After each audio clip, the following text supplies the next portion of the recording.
Good afternoon, everybody. I am so sorry that we're running late. Life is life, and apparently I was not in the driver's seat today. We're hopefully talking about two movies. The first one is Flatliners. It's a 1990 psycho horror film, and the other one is The Creature from the Black Lagoon, which was 1950. Four, I think. 54, which was a very interesting movie. I love the show. Picked that one out. Hopefully, he'll join us here soon. If he's not hanging out over at the marathon with Bear and Victor's or whatever they got going on. But we're gonna be talking about these two movies. First thing I want to say about Flatliner, it's not exactly what I thought, but we'll get into that in the second movie, The Creature from Black Lagoon. The only movie that has less swamp than Washington, D.C. If you don't understand that, well, it's okay. That's okay. Next time we watch The Hurricane, it will be the only movie that has more wind than Chicago. Oh man, I like Chicago. The problem I have with Chicago, okay, I had an apartment. I'm sharing it with 7 guys. Yes, because that's the only way you can afford an apartment in Chicago is with 7 guys, 7 different incomes. Yeah. A couple of us lived in the living room. A couple of us had our own bedrooms, but we made it work. It was kind of like Rent without the musical aspect. Sure. Okay. And Rent, and it doesn't matter. Sure. And there's just nowhere to hide from the wind, especially in December. It comes off the lake. And I don't care if you're in the middle of the city of Chicago, you can just not escape it. I was in an apartment where I could literally go on my roof and watch a Cubs game. Oh, well, that's cool. Yeah, it was, the rent was a bit much, but I was young and actually was able to, we all made it work. Kind of miss those days. Kind of don't miss those days. Well, at least you don't have to worry about, other than one visitor in your house walking behind you all the time. Right. And you never quite knew what you're walking in on. Sort of like horror movies. You just never quite know. Oh, I'm sorry. You're having a date over. Oh, my God. Way to go. No, don't ever do it. That's bad. Oh, my eyes. No. So let's start with Flatliner. Flatliner, I thought it was a ghost movie. I remember seeing it when I was a kid and thinking they were getting haunted by ghosts. Hey, Justin. Hey, Crafty. Love that you guys are here. For Flatliners, what it reminded me of was, when they were going through it, because they have to go through each of their past kind of thing. It was a psychological horror. I thought it was ghost because I saw it when I was a kid. Sure. Well, that's true. Last time you saw it, I saw it probably 15 years ago before I watched it again, and I just remember it being more of a confessional style movie where you have to face your past. Yes. Threw me off. Well, so you have an all-star of 90s actors in it. You had the Always Will Be Beautiful Me, the wonderful beautiful woman, Julia Roberts, whose lips and mouth always freak me out. Always looks like she's gonna somehow come out with the teeth and suck your head or something. First movie I saw her in when I was way too young was a Pretty Woman, and I don't know, I had a hot spur from there. So it had Julia Roberts, it had Kevin Bacon, the one and the only. I love Kevin Bacon films, most of them. I don't think he's really done any duds, any movies or TV shows, because he's done a few TV shows that I consider horrible duds. He's actually pretty solid acting. Had Keith Sutherland. Those are from a young crowd will remember him from the TV show 24. There's been a few other. He's done a lot of different movies. The Lost Boys, which we're going to be watching in a couple. Lost Boys, yes, he was in. I was thinking Lost Boys. Then it had Oliver Platt, or whatever to say his last name is. I don't know. That was the guy with the bow tie. I enjoy him as an actor. He was in the Disney's Three Musketeers. Okay. He's also been in a few TV shows. He was in Lake Placid. Oh, okay. He was one that just dropped off, and then what was the other one? It was one of the Baldwin. It was one of the Baldwin brothers, yeah. And I only know one of them, and that one's in trouble right now for shooting somebody on a set. and that's also not a great way to remember who he is. Plus, he's the one who played the Shadow. You know, the guy that Shadow was dressed up as last night on his show. Yeah. The only Baldwin I like isn't related to them, which is Adam Baldwin. I like him. He was excellent in Firefly and the X-Files and a few other movies he's did. But no, so the lineup was those guys. It had a few other people in it. But I thought it was, like I said, I thought it was a ghost story because when I saw it, I didn't comprehend that it was the person's psychological. It's their subconscious is beating the shit out of them. Yep. Yeah, they're punishing themselves for the sins that they had committed. I mean, some of them weren't bad. I mean, Kevin Bacon being a kid is kids being kids. Well, Kevin Bacon was one, so of course you had the problem. So he was guilty both for the kid that died and the dog. No.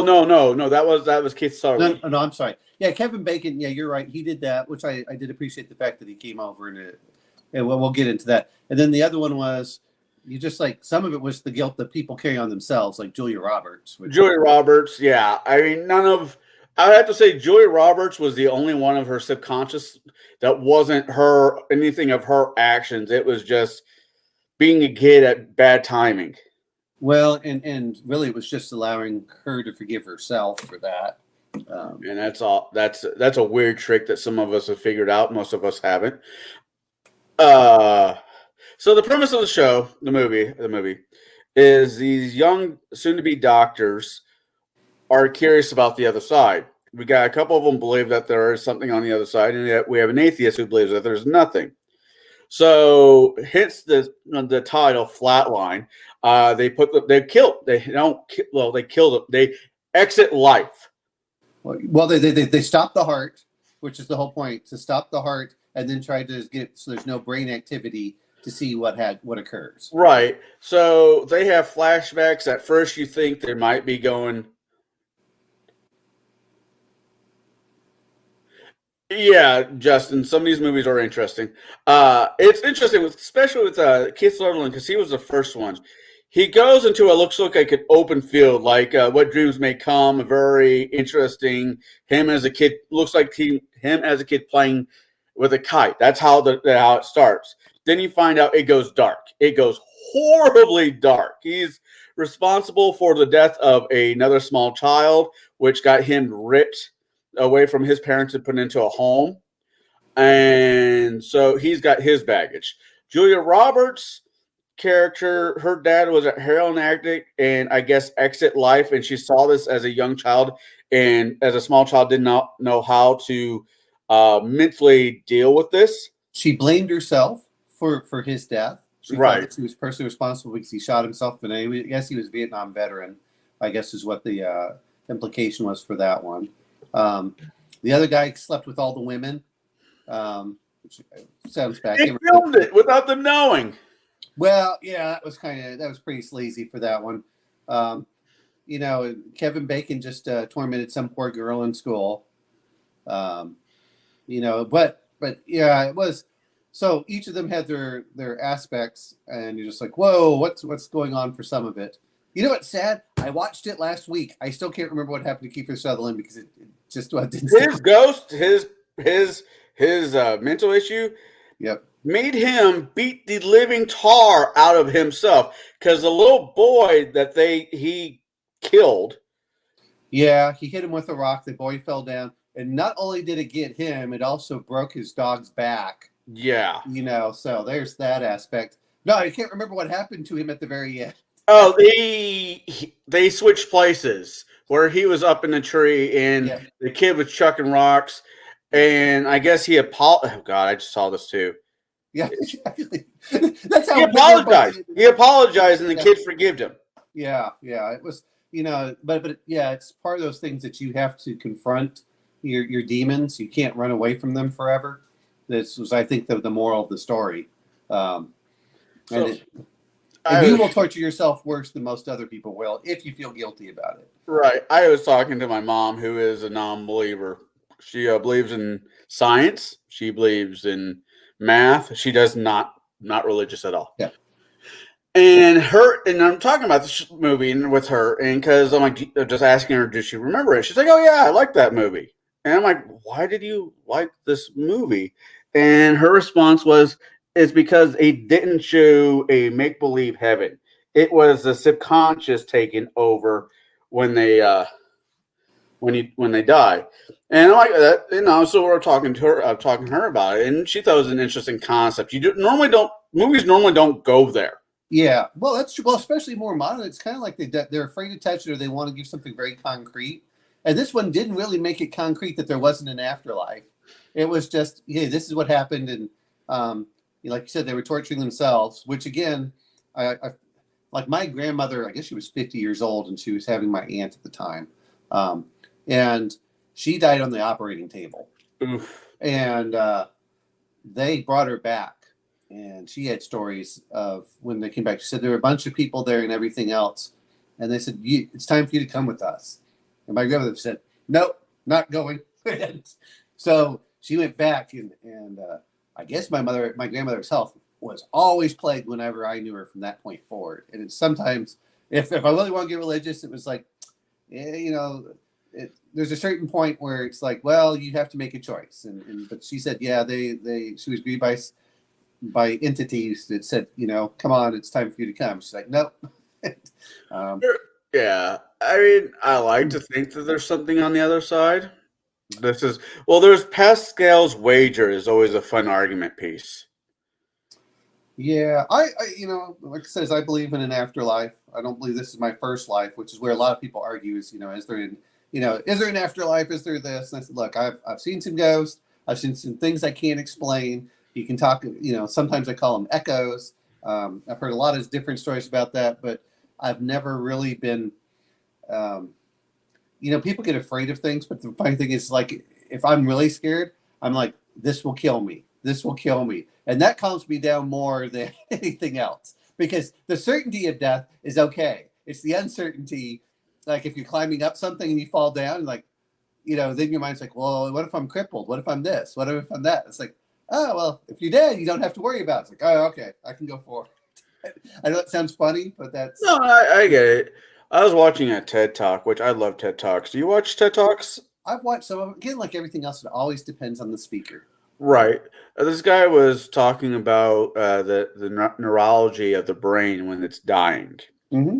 And his argument, not so much argument, but his thought processing is when you die and people say they see the light flash before their eyes, your brain from the day that you are born to the day that you die is like a computer. It imports information, and when it's dying, it's never died before. So it's going through all the data that's stored up for a lifetime or shorter, trying to fix the problem when there is no way to fix it.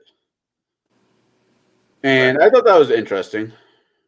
No offense, I got a pizza cooking. I'm just making sure it doesn't get overly cooked. That's all. Yep. Oh, there we go. Hey, it's that other guy. What other guy? You. It's and. No, and is on hiatus. Oh, okay. Sorry, I'm running late. Plus, I hated this movie, so I didn't watch it a second time.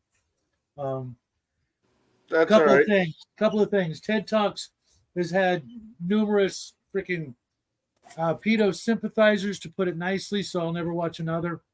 There is an afterlife. I've seen it, and just behave yourself and get right with God, or you're get right with somebody. You're not going to have a good time for a long time. And hope I'm sorry I didn't like it. I enjoyed it. I thought here's the thing. Before I'd ever seen the movie, and before I'd had my own experiences, my old man had the worst health imaginable. He had polio from the time he was 12 and had flatlined literally half a dozen times by the time I'd seen this movie, maybe even more, because his ninth time was literally his last time. And he told me all kinds of stories about it, his experiences. So when I saw this movie and saw the route they were taking, because they were, clearly a bunch of atheists, Well, technically, none of them will be. I mean, according to most people's religions, not one of them will be seeing the pearly gates afterwards, anyways. They all committed. They all committed the big no. It's a one-way ticket. Well, they came back, so that doesn't matter. They did it. Yeah. Well, no. There's They not only did they come back, they planned to come back, which was actually the big no, and There's two no-nos. Playing God, but they had ample time to repent and get right with the big guy. So I'm just going from a Catholic point of view. well, no. I'm sorry. Even for Catholic point of view, you could they look at this. The Pope may differ with that particular opinion. Had he watched this movie, he might have said, "Well, yeah, they did a big bad, but they planned to not do the ultimate bad, and therefore, who knows? Because that whole idea did not exist, back 2,000 plus years ago. So it's really hard. Yeah. I agree. I agree. Would his opinion or whatever would have been about faking your own death literally and hoping you come back. I mean, well, the other pretty point is presumptuous, but what doctor isn't?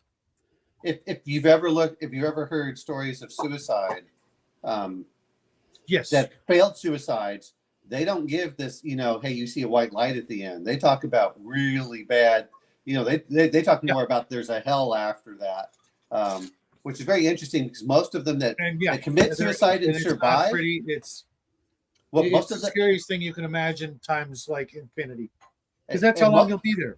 And most of them that commit it, they said while they're dying, before they get rescued, but while they're dying, they're like, I want to be alive. I want to be alive. Like, isn't it the most ironic thing that the one time that you want to be alive is the one time that you can't take it back for the most part, and only by really the grace of God, because you have rescuers coming to get you, is the only reason you're alive? Well, yeah. I thought it was an interesting movie. I'm not saying it was. I enjoyed it just because. Yeah, I enjoyed it. I saw it in the theaters, and oh, geez, I didn't even notice that. I check this out. I bought this Halloween piece of jewelry. Yeah, because tell me that right there wouldn't make for an incredibly scary. Oh yeah, an obsidian spider or something like that. You get a But little it's also armor got class. Little rhinestones on the legs. Yeah, so this thing is just. I just noticed that for the first time. So this thing is gonna haunt my party.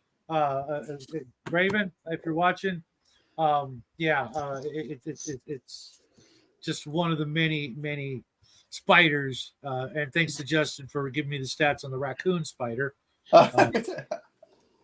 Last night was a great show.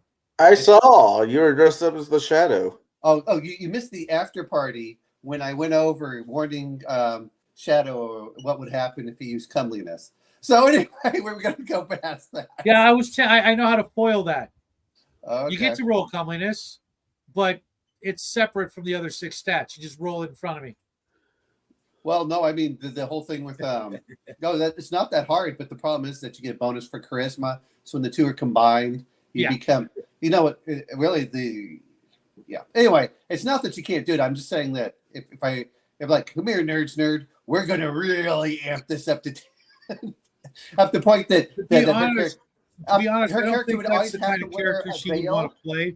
Her character would always have to wear a veil to prevent people from going nuts. Yeah, I honestly picture her as more of a martial type, as opposed to something like that. Especially considering how she, wants her anonymity. Raven, on the other hand, I would be careful. No, some of it's just to have fun, and that's the thing. The other part is, anyway, let's not digress from Flatliners too much, though. I guess let's go through this pretty quickly. Let's go through this quickly so we can go to Keefe Lagoon. Mark had car issues of his mom's he had to deal with, and Bo didn't watch the movie, which I was hoping Bo had a chance to watch the movie because there was a few medical questions I had for him, but it is what it is. Bo didn't watch. Sorry. It's all right. So we're just the three of us, and after we get done talking about Flatliners, which is going to take less time than I figured it would, we're going to talk about your movie. My movie was awesome. Your movie was okay. No, it was. I have problems with your movie. For 1954, it was probably the best movie. I have a problem with your movie, but we'll get to that here shortly. I don't believe in bestiality. No, that's not the problem. Well, it should be a problem because that's not what I was talking about. But yeah, I mean that was not my main problem. Hey, apparently Godzilla came out in 1954. So go ahead. Yeah, Godzilla wasn't trying to run off with a woman though. Yeah, but did it air in the United States? No, I think that's when it did air in the United States was 1954. What they did is it was a Japanese that they cut up and then put in the American, the Perry Mason, right in there. So I'm sorry, I just had to have fun with some of these things. Going through the questions, is there anybody in the show, anybody in this movie that you thought was an interesting character? Omen. Oh my God, you're gonna do this. You know what? I at least gotta go through some of the questions. I know. I'm trying to think of for the interesting character. I mean, some of it was, of course, it's over Hollywooded for the whole thing. I didn't mind, and I liked a lot of the actors, to be fair. And this was when they're in their early stage. I mean, I liked Kevin Bacon. For a character, I like Kevin Bacon's character. The problem is almost all these characters were kind of forgettable. So if you try to get me with names, I'm like, Okay. I mean, I can still name them off just because Sure. Have them in front of you on a screen? No. These are the actors I kind of grew up with, movie-wise. Yeah. The Oliver characters, Platt, not the actors. The characters. He had a, decent career, but I always enjoyed most of the things he was in. Three Musketeers. I mean, most of these guys were in Three Musketeers. Only those two. Yeah. Which version? Oliver Guy and Keith Sutherland was. I even like Keith Sutherland's dad, Donald Sutherland, who had an amazing acting career. Hey, I you know what? At some point, we're gonna have to watch Space Cowboys or something. But that's Clint Eastwood, Tommy Jones, Donald Sutherland. Yeah. I like Donald Sutherland in MASH, but that's I like him in MASH and a few other things. That's fine.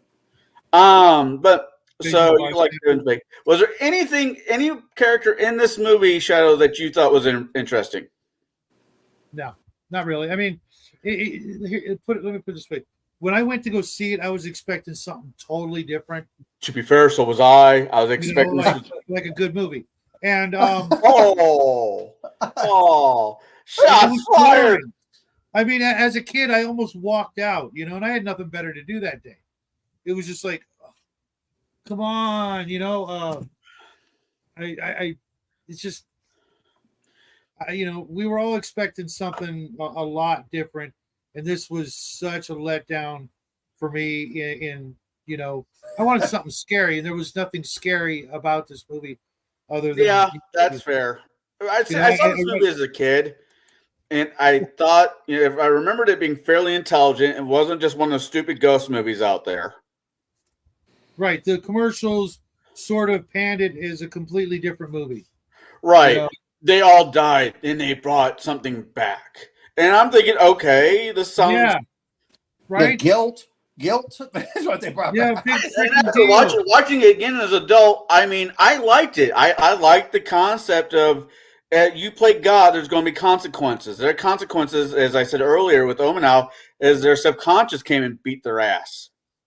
Yeah, and even, especially with, I think it was Kevin Bacon's character, who would, tease the girl. Yeah. And then finds out, oh, she's perfectly fine. She's like pissed off at you for bothering to bring your dumb white ass over and apologize. She'd gotten over, and all you did was just bring back some bad memories that she had, out of the four of them, he had the least of the sins. No. She was like the coolest character in the movie. Oh, other than Julia Roberts. Julia Roberts had the least of the sins. Yeah, because it wasn't her; it was her own guilt from. Right. Yeah, she blamed herself for her father committing suicide. It's like, No, you just. You know, and of all the bad guys out there, these guys weren't any of them. You know what I mean? I mean Keith. As I said, we said earlier, Keith Sutherland, the blonde guy. Man, I can't his name. Anyways, him being responsible for another kid's death. Yeah, it happens. You know, you're a kid. You know, there's a reason why juvenile delinquent is an oxymoron, because you're a juvenile, therefore you can't be responsible. That's why until you're 18, you have certain rights. You cannot be held responsible for most things. You know, I mean, mind you, that was a pretty bad thing, but had he been 18, he wouldn't have done it. He would, you know what I mean? And had he done it, he would have spent the rest of his life in jail. That's why he, you know, got out. The one that irritated me the most was the Baldwin of him sleeping around and recording it. And it gets better when his fiance finds out and leaves his ass. That's the end of it. I'm like, wait, what? So my favorite character. It's a pretty sleazy thing to do. Yeah. But back then, it wasn't as sleazy as it is now, where the people then post it on the internet. Yeah, that's fair. I'll give you that. Or use it for, you know, blackmail. Right. No. To be fair, I don't think that he never fully confronted it. You know, because there is a time limit to these movies. It never got resolved for him. True. Yeah, I think I remember that as well. It's like, well, what about him? I'd forget about him.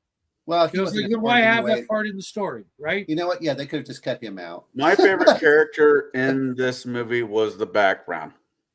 You know what? I don't disagree with you. You know what? It was the poor dog. The dog.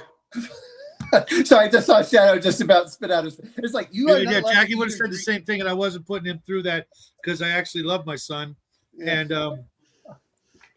no, I think the scenery in this movie, especially with that great big Viking Valkyrie head sculpture that was still being repaired. Yeah. Well, I forgot where they did it. It was at one of the. Didn't they do that in the library? That they were doing that in the background for? It looked like it had to be a library or a church. It was something. Well, yeah, it was supposed to represent the stuff. That I was like, oh, okay. Because there was the three panels in the back that showed God, David, was it Michael's painting of the gods touching when he touches man? It was a rendition of that. Then there was death. Then there was the other one. Yeah, it was the scenery in this movie is better than the movie. Yeah, I hate to. What? I would almost liken it to movies like Altered States and Jacob's Ladder. Yeah, I'll give you that. Had some, you know, really, really good special effects that were better than other parts of the movie, if not every part of the movie. Like I said, I saw this movie as a kid. I didn't want to do Ghostbusters. There's a bunch of ghost movies I kind of was thinking about. I was thinking The Crow there for a hot second. You know what?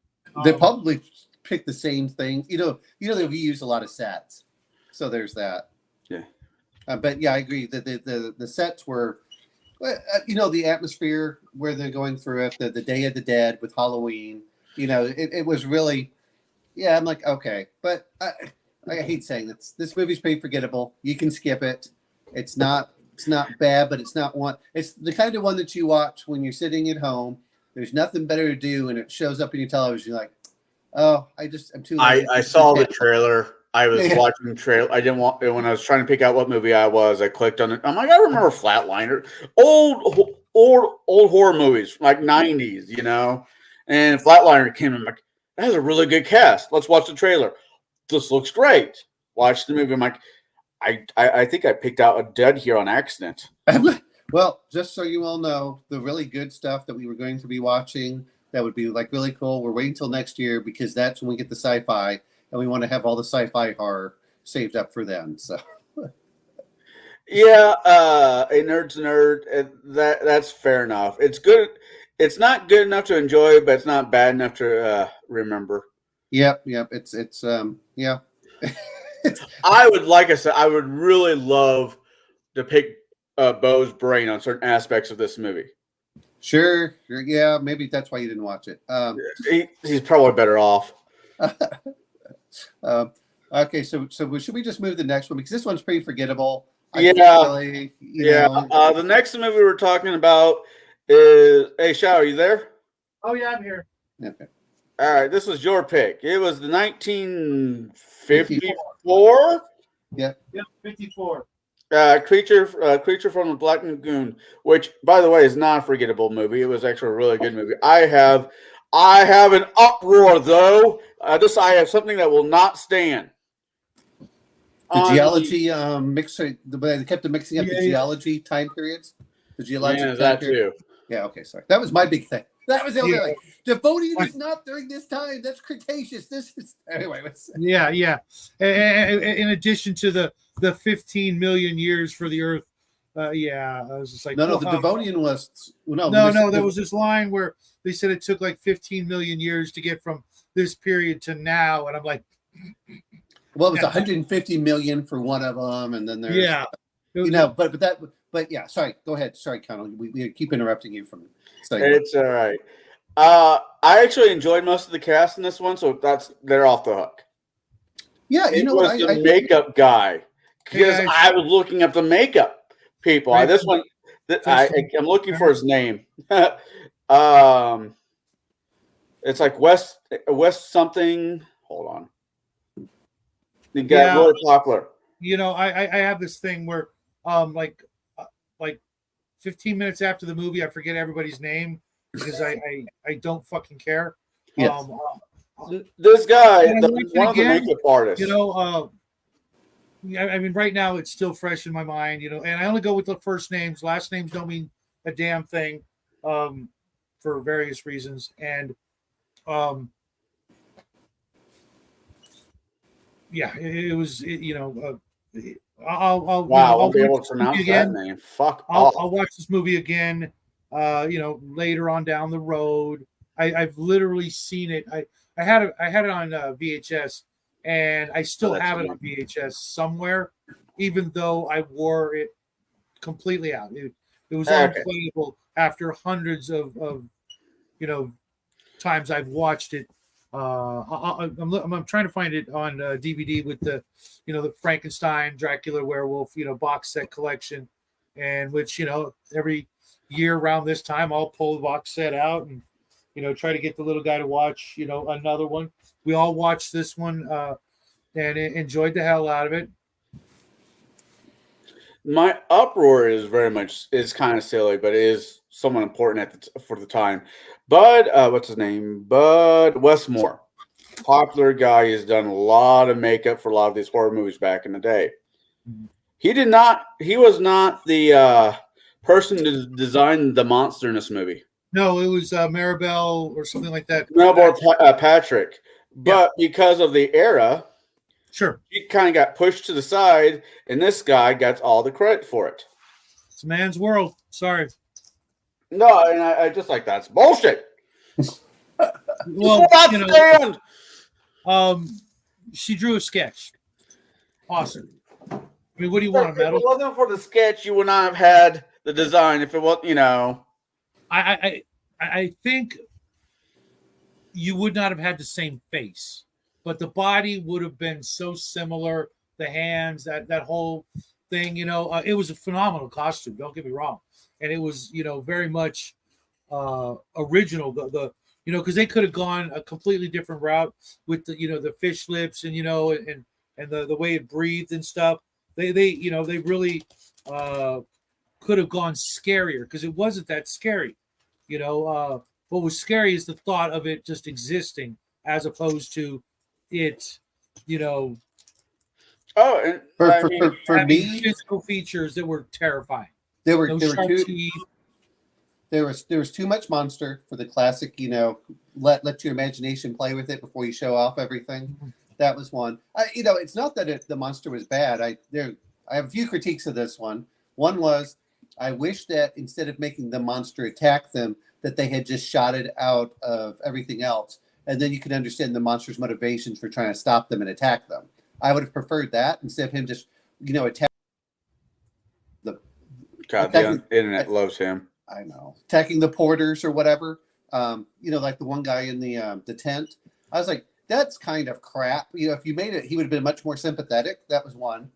The other one was, let's be honest, it was a low budget film. That's fine. But it was I wish that they had made it much more like they did at the beginning, where they just show the hand or they just show a piece here, or much more in shadow. Let your imagination play with you until the very end when you get to see the monster. I think with this one though, I think why they did that was, one, it was a short movie. Two, they already planned on showing a crap ton of the underwater scenes. You know what I mean? So, they could have waited maybe another 15 minutes, but there came a point where every time they were in the water, they're like, get the camera on the monster. You know what I mean? Yeah, they wanted that money's worth, Well, but again, it's if you're going to do psychological horror, you do stuff where the people's imaginations fill in the gaps. Mm-hmm. And you could have always done it in much more murky water. I did find it funny because I was looking at the stuff. I'm like, that's not a caiman. That's an American alligator, because they were filming in Florida, not in Brazil. It's just those little tiny things like, I think I know those areas. Anyway, but and of course, mixing up the Devonian age with the Cenozoic and the different ages, and like you're mixing these up. I did think at the very beginning, the one part where nothing bad, but where the monster's coming up and he's touching her leg or something like that, and they're like, no, come back here. It's not a bad film. The what's her name was quite a looker, I thought. So Julie Adams. Yeah. Yeah. Yeah. And I like the fact that they didn't make her dumb. Right. Because I know you guys are going to ask, favorite characters, and she's actually number 2. The boat captain. The boat captain was my favorite. Absolutely, hands down. Everybody liked Lucas the best. He was, the funniest, the toughest. Well, you pulled out that knife in the guy when he was going through. Yep. I think I have that knife, not the exact one, but sure. Yeah. But he was in both movies. He was in The Creature of the Black Lagoon and the sequel, The Revenge of the Creature, released in 1955. Ah, yes. Well, that was the other thing. Like I said, is if they didn't make it where he attacked the people initially and he was just shot, then it gives him full motivations for why he was going out and taking each individual person. And, that was my only real complaint. Yeah, but it was sort of a different take on the whole King Kong, sees the pretty girl and, tries to abscond with her. Yeah, but this was well before then. This was well before when they get to the camp and like, well, someone's attacked, whatever, No, I mean, in the overall, the writing, they knew what they were doing type of thing. They knew he was going to, somehow fall in love or whatever. Like, no. Oh, shit. Yeah. It's the Kuatoa. He had to sacrifice her. He had to bring down the knife and, I'm telling you, he was a deep one, man. It was, that's what well, the old Kuatoa from, I guess it was Fiend Folio.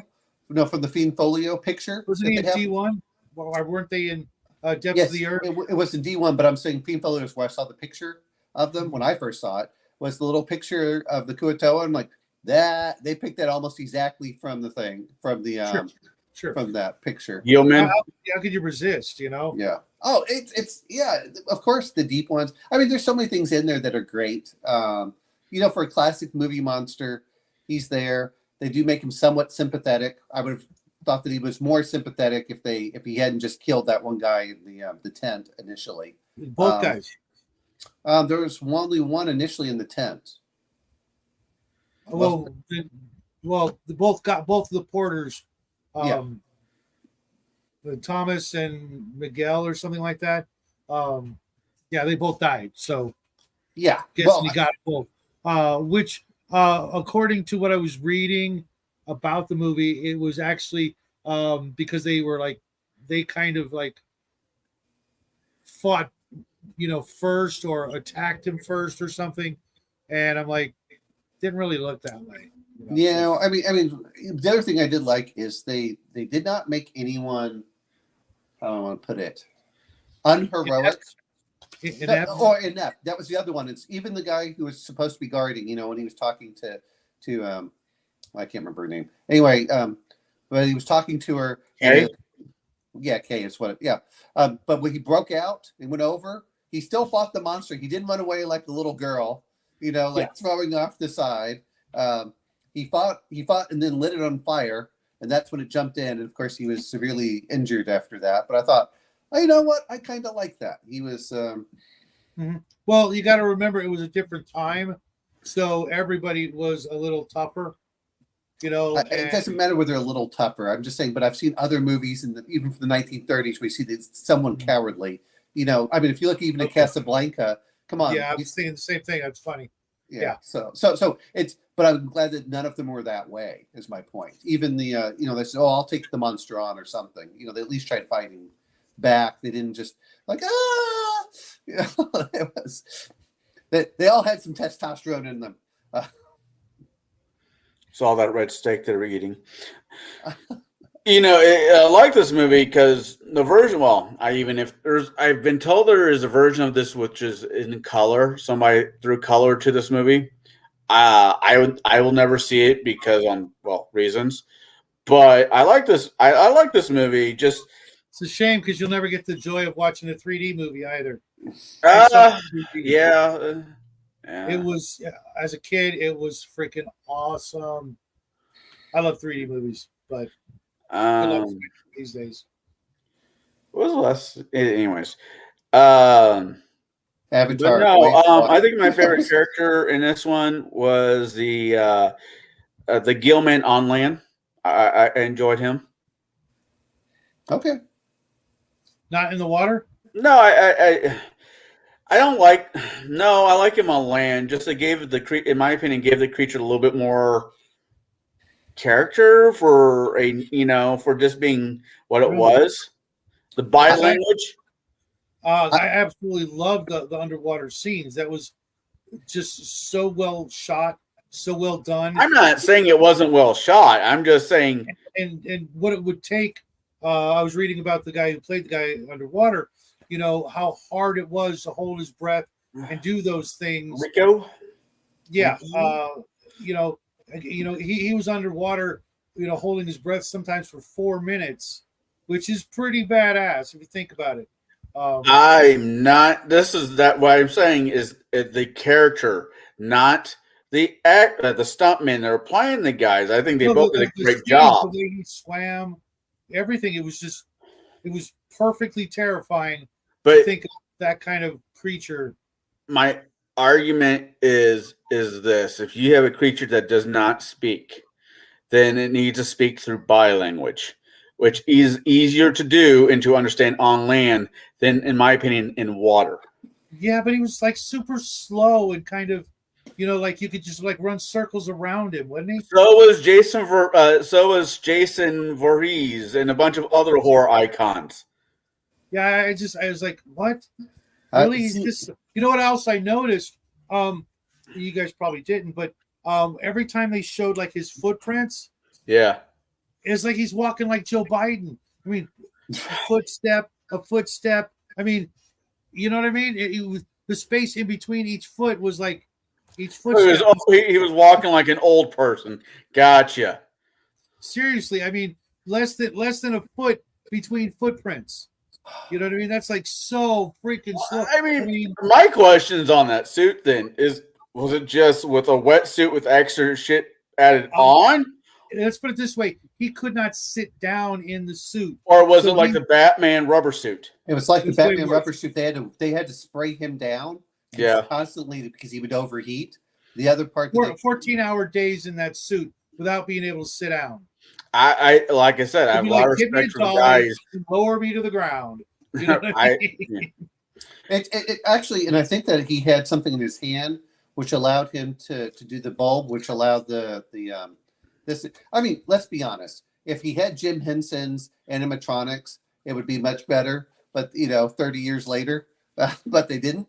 So I mean, the shape of water, which is basically a love letter to this movie by God, I can't pronounce his name.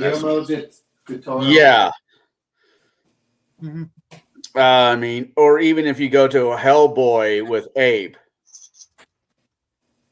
Yes, yeah. Yeah, I try to stay away from that Psycho's movies. What's his name? Well, there was another guy there was another actor who tried to do Hellboy, and his was more accurate to the comics, but no one liked it. God, I can't remember his name. Ron Perlman? I'm not. Yes, thank you. I'm not tied to the comics. I always view them as completely different media, and I try not to view them as the comics, but every so often when they're like on point, it's kind of nice. Yeah, but like most things. Oh, darn it! How often is that though? Very rare. All I'm like is, does it capture the feel that I want more than the actual authenticity? For whatever it is. And like, as long as it gives me the same feel, the same atmosphere, I'm okay with it. So I have to agree. The Creature from Black Lagoon is a good buttery popcorn soda plan to watch movie. It's not one of those movies that's, hey, look what's on TV, I'm just gonna plop down. No, you should make it a thing. Although if this was in the theater, I would love to see it in the theater. Oh, it was locally. It was ran in my local theater about a year ago, maybe 2 years ago. Really, I have to. I was able to see the 3D version in the theater when I was pretty young. Well, you know what? And I'm going to say this much. It's just like every other monster film I watched from the 1930s forward, with the exception of King Kong. I can't watch King Kong without walking out fucking angry at humanity. Well, you know what? I still enjoy King Kong. But yes, I other than that, it's like, okay, it's just another monster movie that was B-rated. It's fine. I can't say it's like, oh, that's one you have to watch. I'll be honest, like, you can skip this one if you want, but if you enjoy it, you can. Nothing negative about it. It's just some of it's just a product of its time, and that's what comes into it. I did find it interesting on just, of course, you had to do this and just how clear the water was, and the number of underwater shots. And did you also see the amount behind them for the aquarium? Oh yeah. But this movie reminds me of The Thing. All of those movies from the 1950s, The Thing, the Invasion of the Body Snatchers. It all felt very similar to me. So I can see that. For me, I as a youngster, I couldn't help but immediately place the sort of H.P. Lovecraft connection to it, and thinking, if they did it like hundreds of these as deep ones, how terrifying that would be. You know what? This would have been this would have been really cool, not as a deep one, but if when they had gone into the cave, that they saw that there were hundreds of them all there, and then they tried making their escape. That to me would have been really cool. But again, I understand budgetary, there's budgetary limits for everything. But if they had done that when they were trying to rescue her, and they're like, oh crap, we're gonna get out of here. Especially if you had the big old, squid faced idol and the torches, and the big old sacrificial table. Yep. Whole different movie, right? Yeah, I mean, that would have been really cool to do stuff like that. And some of it, of course, is technological limits of the time. But who knows how that's would work. But then again, I did like the fact that they let the monster go at the end, which allowed them to make sequels. That was the important. They made 3. So yes. So there's that, and they're I not think that that was good. I'll be the first to admit the sequels were not that good.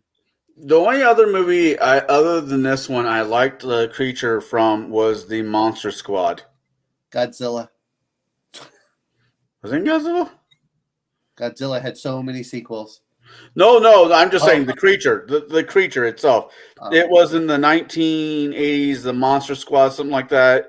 It did all the classic horrors. I mean, 80 kids. Like one of the kids ran up and kicked the wolfman in the nuts, and the fat kid's like, the wolfman's got nards, And I don't know. It was definitely Believe it or not, the creature also had a cameo in the classic, classic Ultraman, but it was in color, and the monster was 100 feet tall or whatever.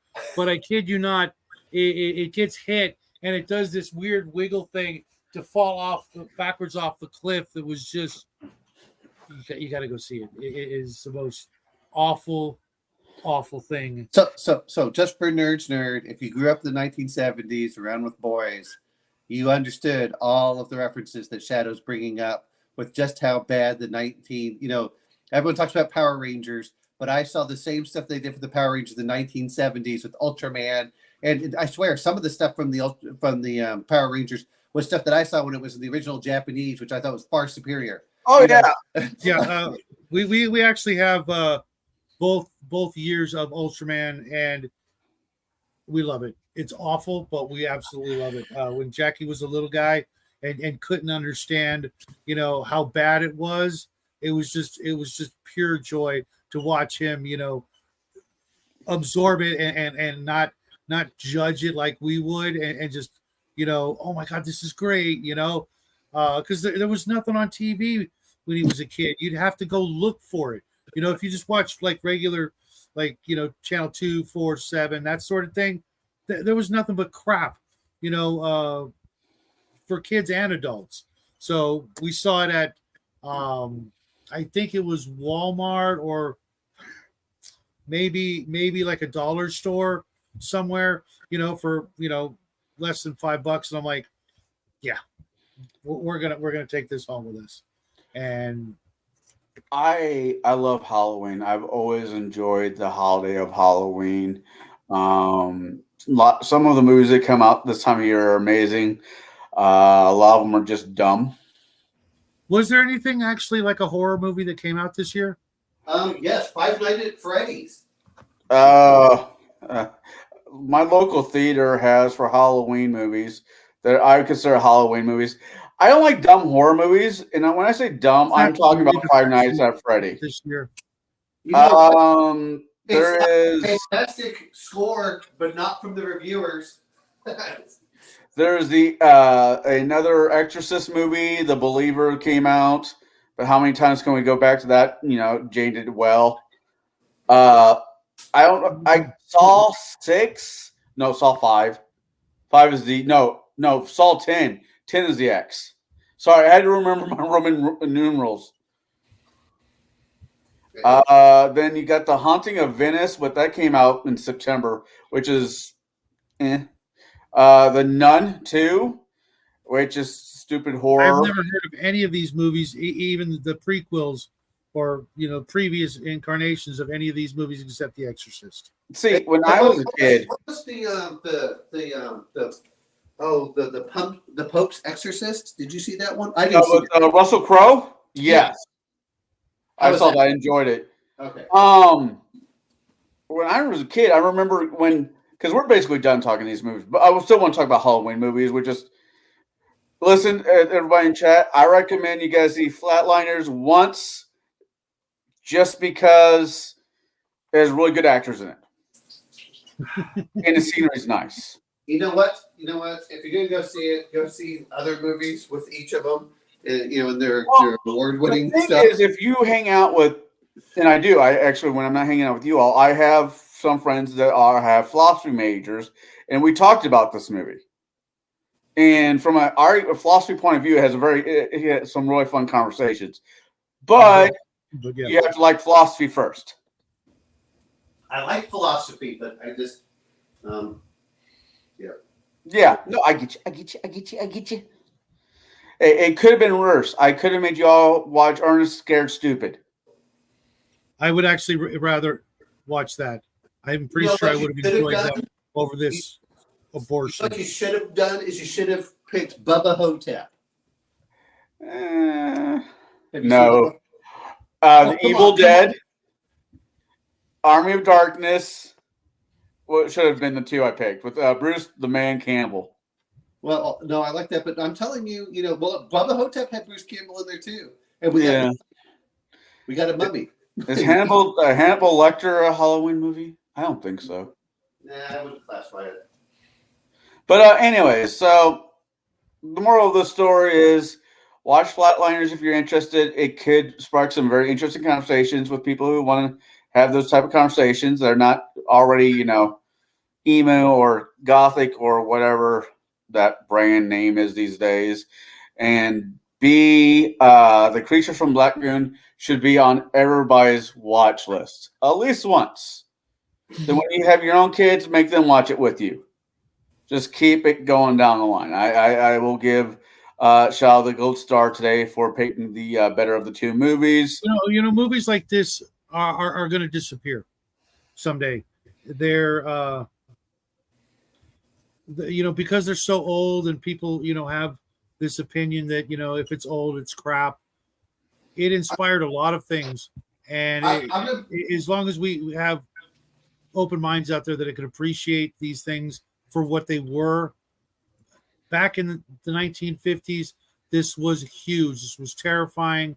It wasn't as campy as we view it now, and if we could revisit these things every once in a while and appreciate them, it's only going to enrich your life and give you some understanding of the way things used to be as opposed to the way they're going, to where someday you won't be able to find this movie.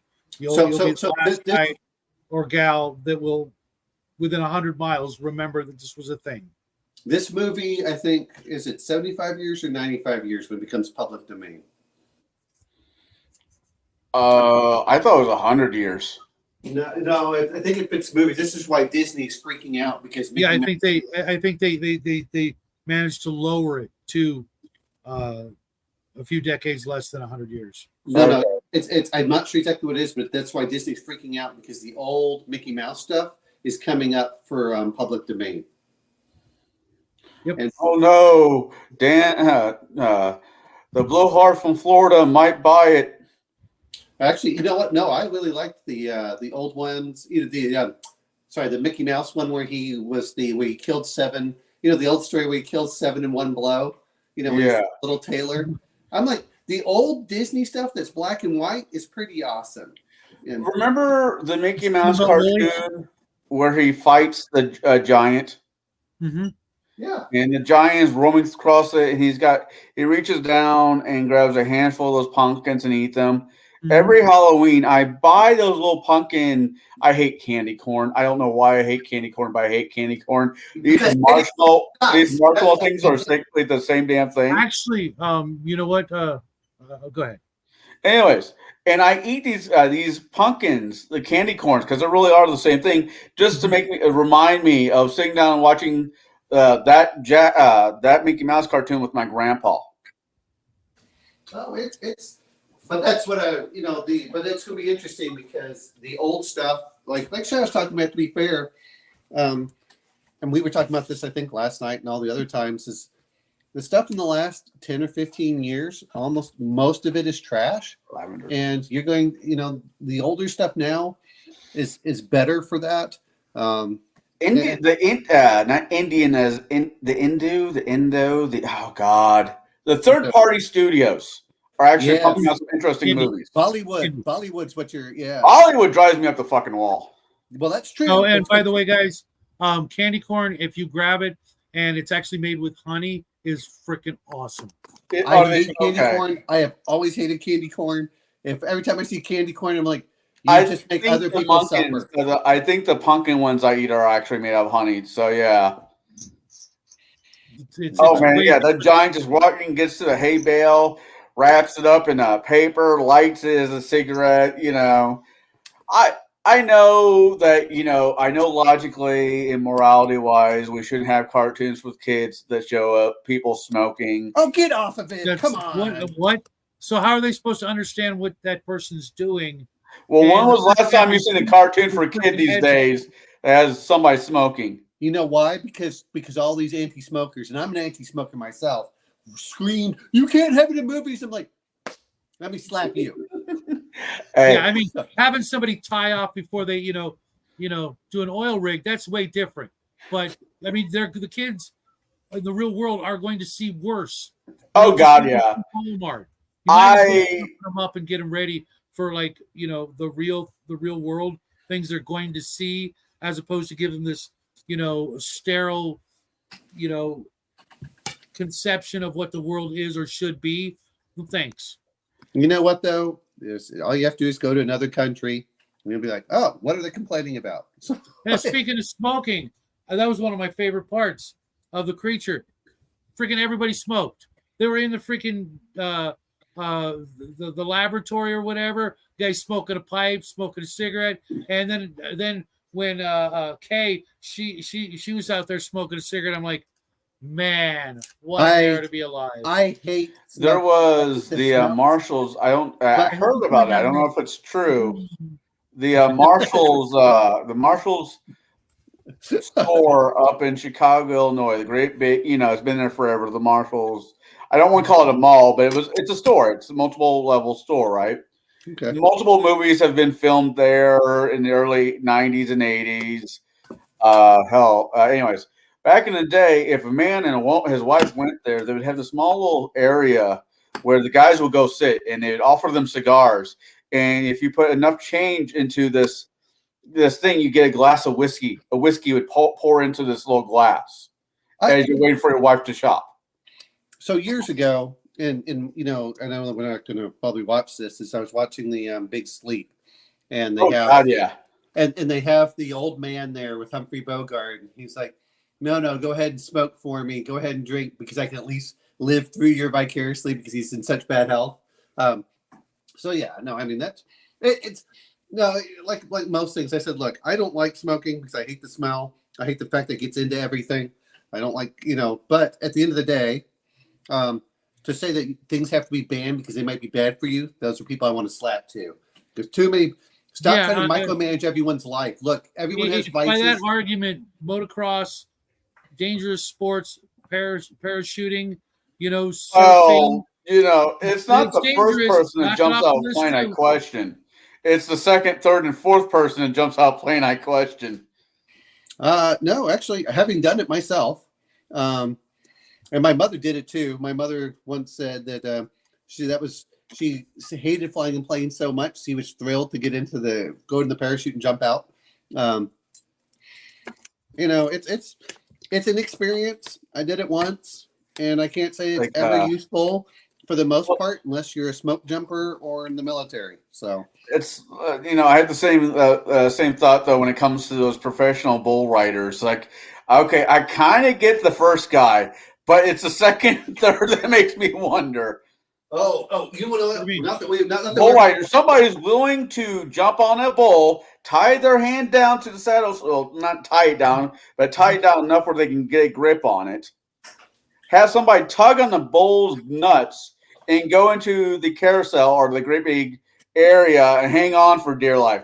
To me, there's got to be it just. Hold on. I've got a better one. Now this is a recommendation if you want to watch, nothing for anything else. For a documentary, there's one called, I think, the Huntsville Rodeo. Yeah. In Huntsville, Texas, they used to have the rodeo, and it was the prison rodeo. And so they had something called Dead Man's Poker. And what they all did is they sat at the table and they had their hands on there and they released the ball. And the last one to get up from the table gets the money. And so in the documentary, you see this big boy like your size, Connell, and that bull comes in and gets under him and flips him about 10 feet in the air. And at the time, not being around any of the animals like that, I'm like, holy crap. People have no conception of how strong animals are. Mm-hmm. I've been to a few rodeos. I enjoy rodeos as much as I think the riders are idiots. I enjoy rodeos. I've seen people, rodeo clowns, basically do what you're talking about, where they sit at a table there. And they're all just kind of looking at each other like, anytime now, boys. Or what's the other one that always makes me wonder? It's a thing they do in Spain, the releasing of the bulls. Yeah. Hide. Well, you know what? A lot of it, and see, the other part is the, those are always interesting, but some of that is just to prove your manhood. Yeah, exactly, and we need more of that. That's Darwinism. That is, if anything, That is Darwinism, waking out the guys that should not breed. Or the people that are going to, be there when you need them. Because they've faced, it's just a fire, Oh, no. People who jump into buildings on fire and decide to get shot at for a living, I have the most up respect for. It is people thinking they're 1920s, I'm invincible, that I think should be smacked in the head. I mean, every man in their early 20s. Hey, I'm very much in. I cannot tell you how many times I've had hold my beer moments. I think I can make that jump. But Halloween movies that did not make this list. What is your Omen out? What is your top 5? Not have to watch, but enjoy watching Halloween movies. Well, I really like Alien. Yep, that's on my list. I like Hellraiser. First one? First or second, they're both good. Okay. I like the first one. The second one had more, so either one, or you do a double feature. Sometimes, I was trying to think of the. Oh, okay. So those are 2 of mine. And Alien's one I'm probably going to pick next year if someone else doesn't pick it for Halloween. Go for it. Can you give me a little bit more, because I'm trying to think. What I like, which is you got all the slashers. Well, no, I'm not a big slasher fan. What I like is this one isn't so bad, but another Clive Owen one, which was The Thing. Can't forget The Thing. The Thing. Oh yeah, The Thing should be on everybody's list. Then the either one. I remember the 1950s. I've watched both of them, so I can always compare. But I really like the 1980s version with just because that's perfect to put into a game. Then the other ones, I like Nightbreed sometimes. Nightbreed's fun. Not necessarily a Halloween movie, but you can be Halloween movie. But it has monsters in there. Yeah. And then the other one is sometimes you just to have fun. Is I do enjoy the early 90s. The Addams Family. Because sometimes you just want to have fun. Addams Family only because I remember reading the comic books as a kid, but it was a great movie. I will not say anything bad about any of the actors in that movie. They all did an amazing job. My only problem with Gomez is way too handsome. Yeah, he's supposed to, but I thought they all. Once again, this is from a guy who read the comics as a kid. I know. And hell, even the original Addams Family show with Sam's dad, the guy who played Samuel Ashton. I know. I've always. I wanted his cigar budget.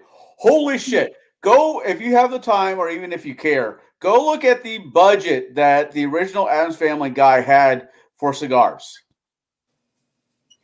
It was crazy because during a filming of one of the Addams, it's like he always had to have a cigar in his hand. You're talking about multiple hours of the day the TV show being filmed. Mm-hmm. So they went through cigars like they were, But I mean, there's a lot of things that. There's some really good just films. I remember watching some of them, but I think those are a lot of times I like to mine for ideas, or I like that kind of feel. But I think that's one. I know there's a lot of other great movies out there, but those are the ones that still give me the treats. Those are highly acceptable. What about you, Shadow? Event Horizon. Nice. Yeah, I can see it's a Halloween movie. If you're going for scary or if you're going for Halloween, Event Horizon fits the bill. One of the scariest movies of all time, still to this day, not already mentioned, was Jaws. Jaws, good pick. For its time, which is, if you watch it now, it's still on the top 10 scariest movies of all time. For at least a decade, Alien and Jaws would trade places for number one, if not still. I haven't checked recently. As you guys all know, another one of the scariest movies for me of all time is Fire in the Sky. When you talk about, I've never seen it. So you've never seen it? Talk about terrifying. We can do it next year for Halloween. It's been long enough. Feeling isolated, powerless, and literally pissing your pants. The way, and mind you, it's only the last 10, 15 minutes. They do this whole story, and it is just peaches and cream, more or less, kind of. There's nothing scary. I give it more of a rocky road, but sure, why not? You know what I mean? It's just, no big deal. And then that last 10, 15, it's not even the end of the movie. It's like the last 15 of the last 20 minutes of the movie is just sheer freaking unadulterated terror beyond anything I can imagine. The way they filmed it, etc. Then pick comedy. I have to go with Addams Family. That movie was, you're right. It was so perfect. Or Young Frankenstein. That's the other one I was thinking that you'd go for. Sorry. Sorry, go ahead. Young Frankenstein was. It's a beautiful movie, but the Addams Family was such a love letter to the old TV show compared to how they handle things now. It was like when they finished, even the second one, which wasn't as good. When they were done with those two movies, it's like from that point on, if they're going to do a remake of something, they were going to try and destroy it. Netflix Wednesdays actually not bad for. I've seen it. I hate it. I'll never watch Gomez was right on. Morticia's still hot, even though she's a little bit older.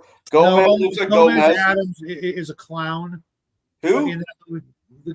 The actors, the way they portray Gomez Adams in that movie, he's a clown. He felt, once again, this is me enjoying the comic books more than he felt more like the comic book than he did the 1990s Adams, which I'm saying is a great movie, but to me, it felt like the source material other than, hey, I want Johnny Depp playing Gomez or some, dark but handsome guy playing.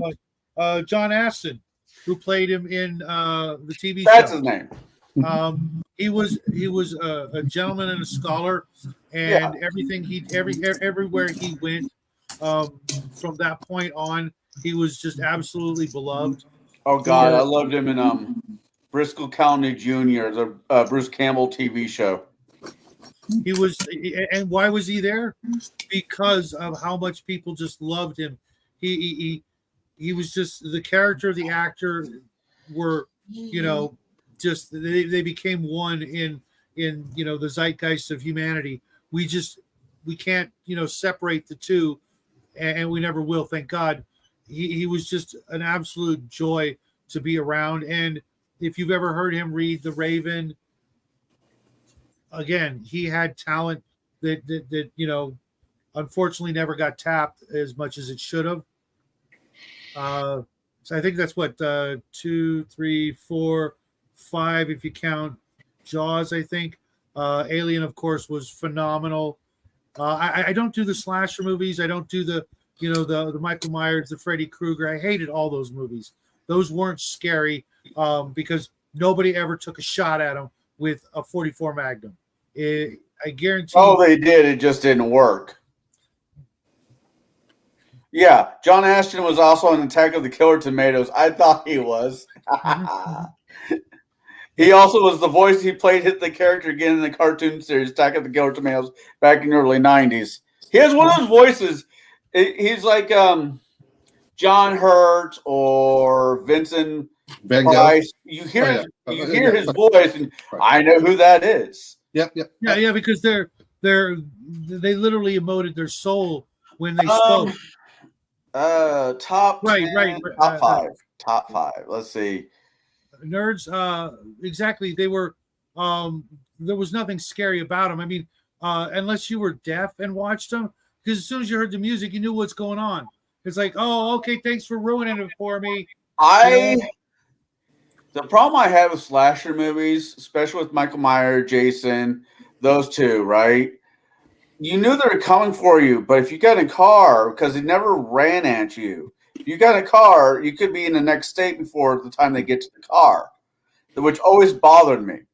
The reboot of Jason, the reboot, it had one of the guys from Supernatural in it, Sam from Supernatural. That Jason was a little bit more scarier just for the pretense that he ran. He chased your ass. Well, you know what? In the original, it was the mother who was Oh going. yeah, the mom. Yeah. I mean, it's not. Okay. You know, but I'm going for the top 5. Yeah, go Thank ahead. you for reminding me. What's your top 5? Top 5. Psycho. Okay. I don't disagree with that one. Child Support Office. No, sorry. No, that's not a movie. As a kid, as an adult, as a kid, I'll say Psycho. Ghost Ship. Really? I like Ghost Ship. I've seen it. It's definitely an interesting show. What was that one from the 1990s with Is that The chick- what's up? The chick from ER was in it. Not ER. I was talking. What didn't it have? Well, what's her name? The one that the one that was in oh great. I can picture. I just can't figure out. Jamie Lee Curtis. Or is that a different one? Different one. Okay, because there's one movie out there with Jamie Lee Curtis and something has infected the ship. And it's no. This one is the ship is haunted. Okay. And it's like a ghost ship. It disappeared and it reappeared, and a bunch of people who are scavengers found it, and they're trying to claim scavenger right. And the boat is haunted as hell. I mean, it's just right there with you. I like Hellraiser 1 and 2. I like the third one when it's based in the bar of the 3. For reasons we don't need to get into. First time I saw a pair of boobs. So it has a special place in my heart.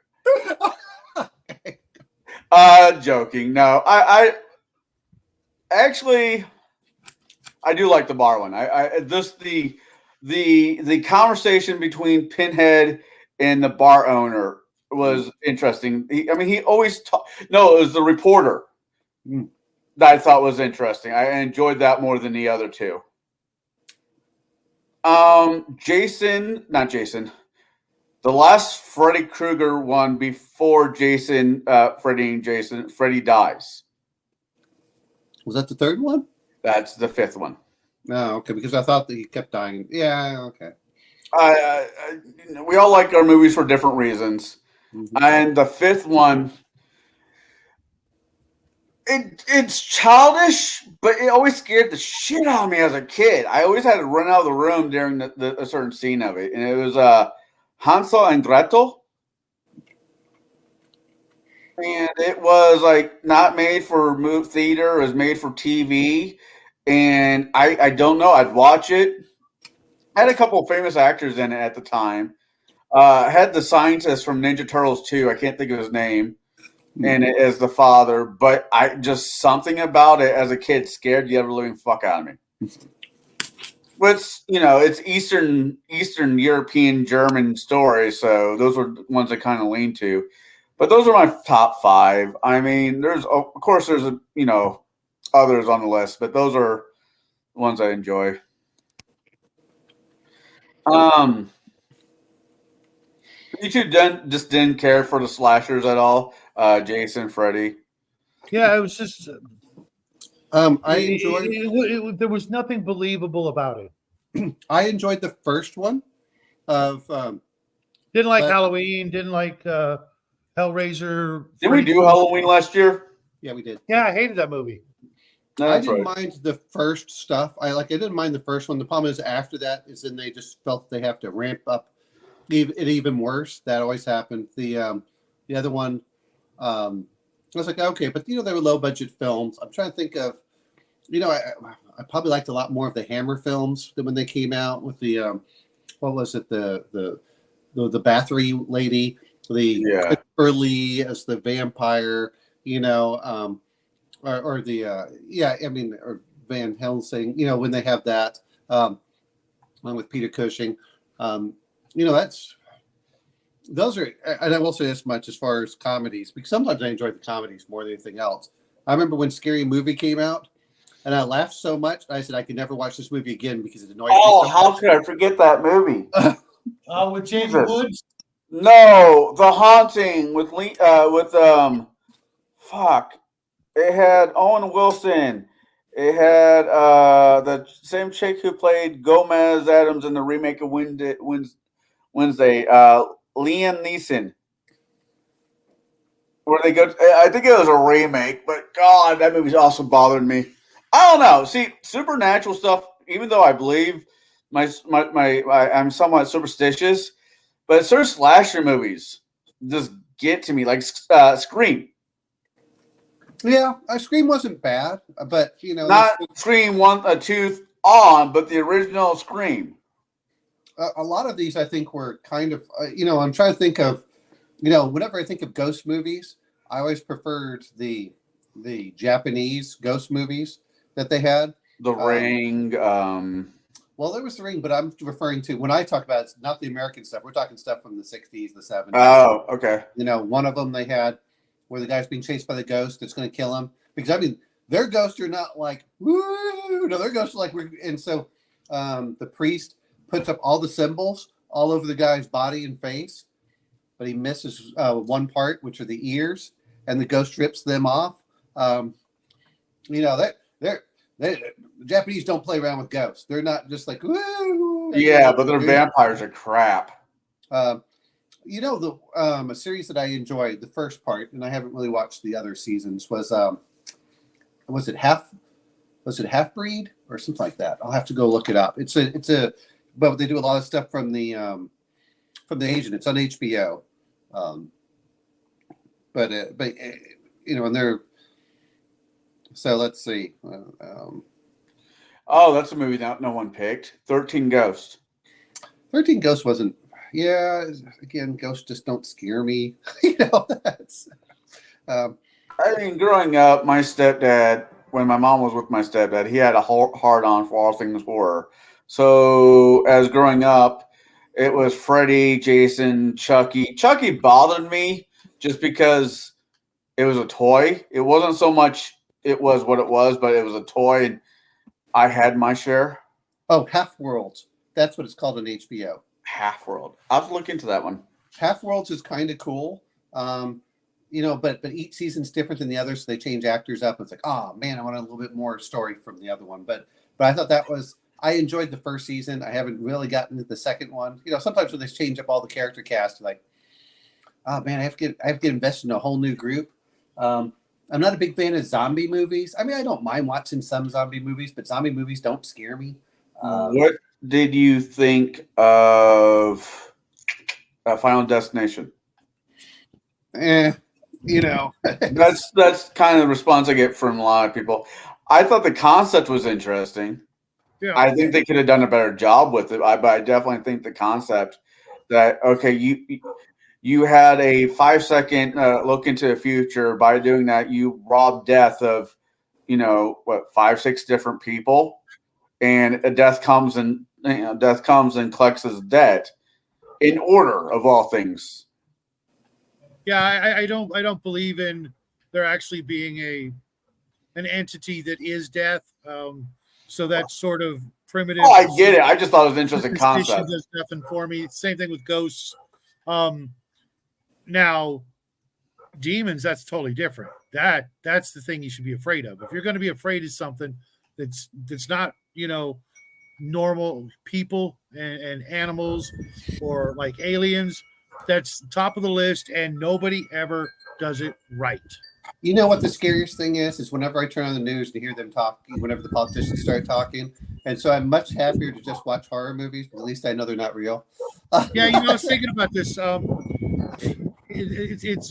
There's certain kinds of movies where, within horror movies, you are required to suspend your disbelief. And I like the movies that make me want to do that versus the movies that try to force me to do that with a ridiculous premise. Like you were talking about the horror Hammer films. Okay, the Frankensteins, the Draculas, the mummies, those things you want to, because you get to go to a place that's fun, as opposed to them trying to shoehorn some ridiculous concept into right now. You know what I mean? Tell me a good story about a faraway place, about some some horrible monster or situation, and I'm there.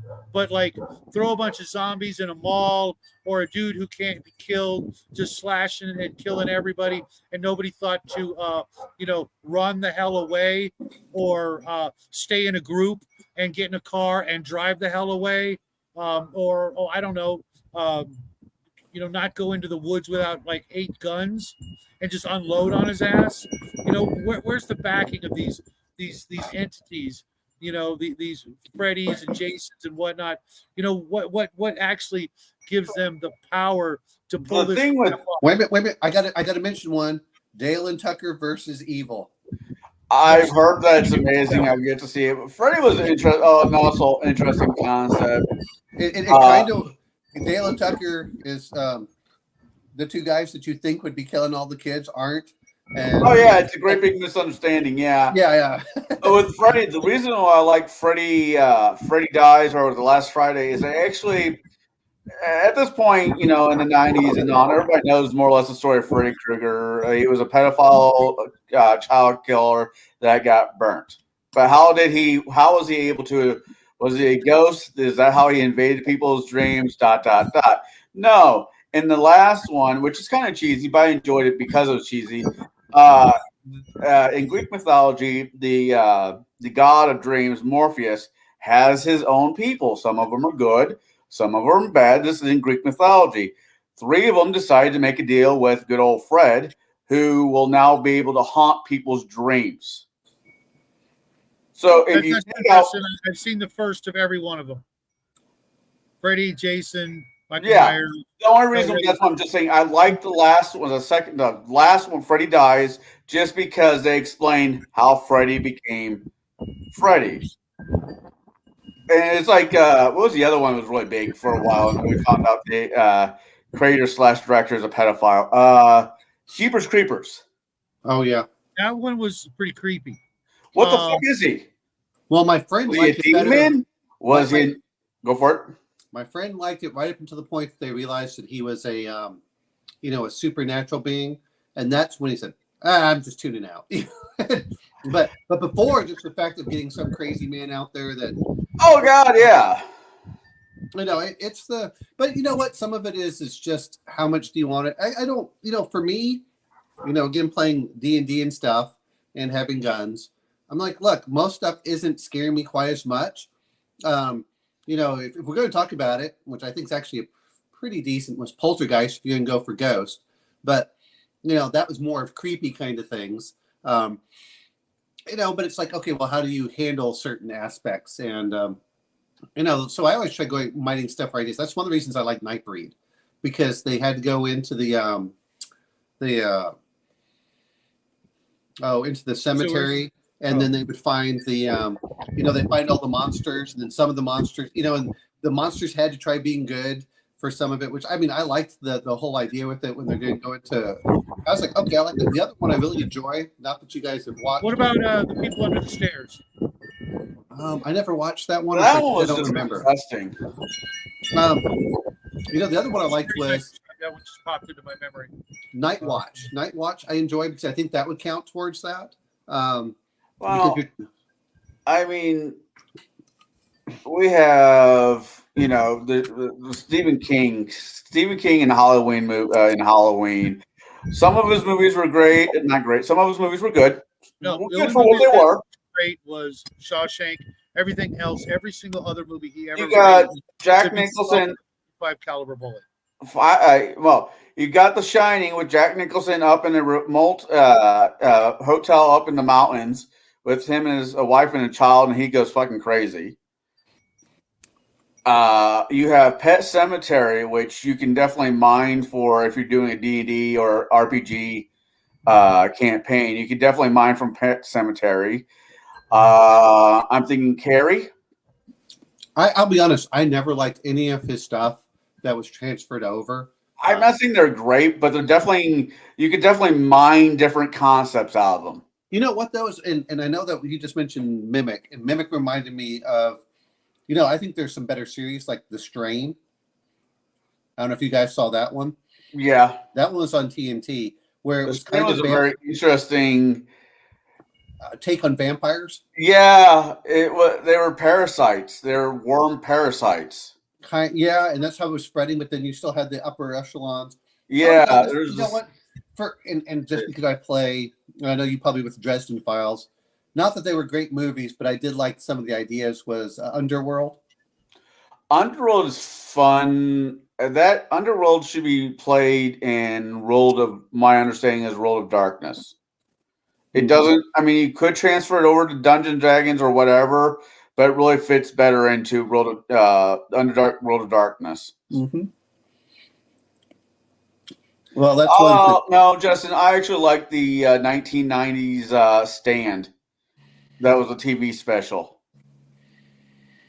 Guys, I don't know about The Stand. I mean, I've heard about it. I haven't watched. You know, the problem with some of these is to adapt stuff from books requires multiple movies, such as Dune. That's going to take 2 movies. To do one movie is you never do it justice. And then the other one was, in Stephen King films, I don't know. I never liked them on how they did. I did like some of the ideas. I mean, I did enjoy, like you said, what the hell was it with the Jack Nicholson? Darn it. Yeah. The Shining? Yeah, The Shining. The Shining was a better book than it was a movie, but it had Jack Nicholson in it, so it's hard to argue with Jack Nicholson. Sleep Doctor, the sequel to The Shining that came out only a few years ago, was a good sequel to it. There's a lot of good, I said this earlier, there is a lot of good Halloween movies out there, and there's just also a lot of dumb ones. Guys, I got to run. Pizza's here. I will talk to you guys later. Later. Have a good week. See you later. Happy Halloween, everybody.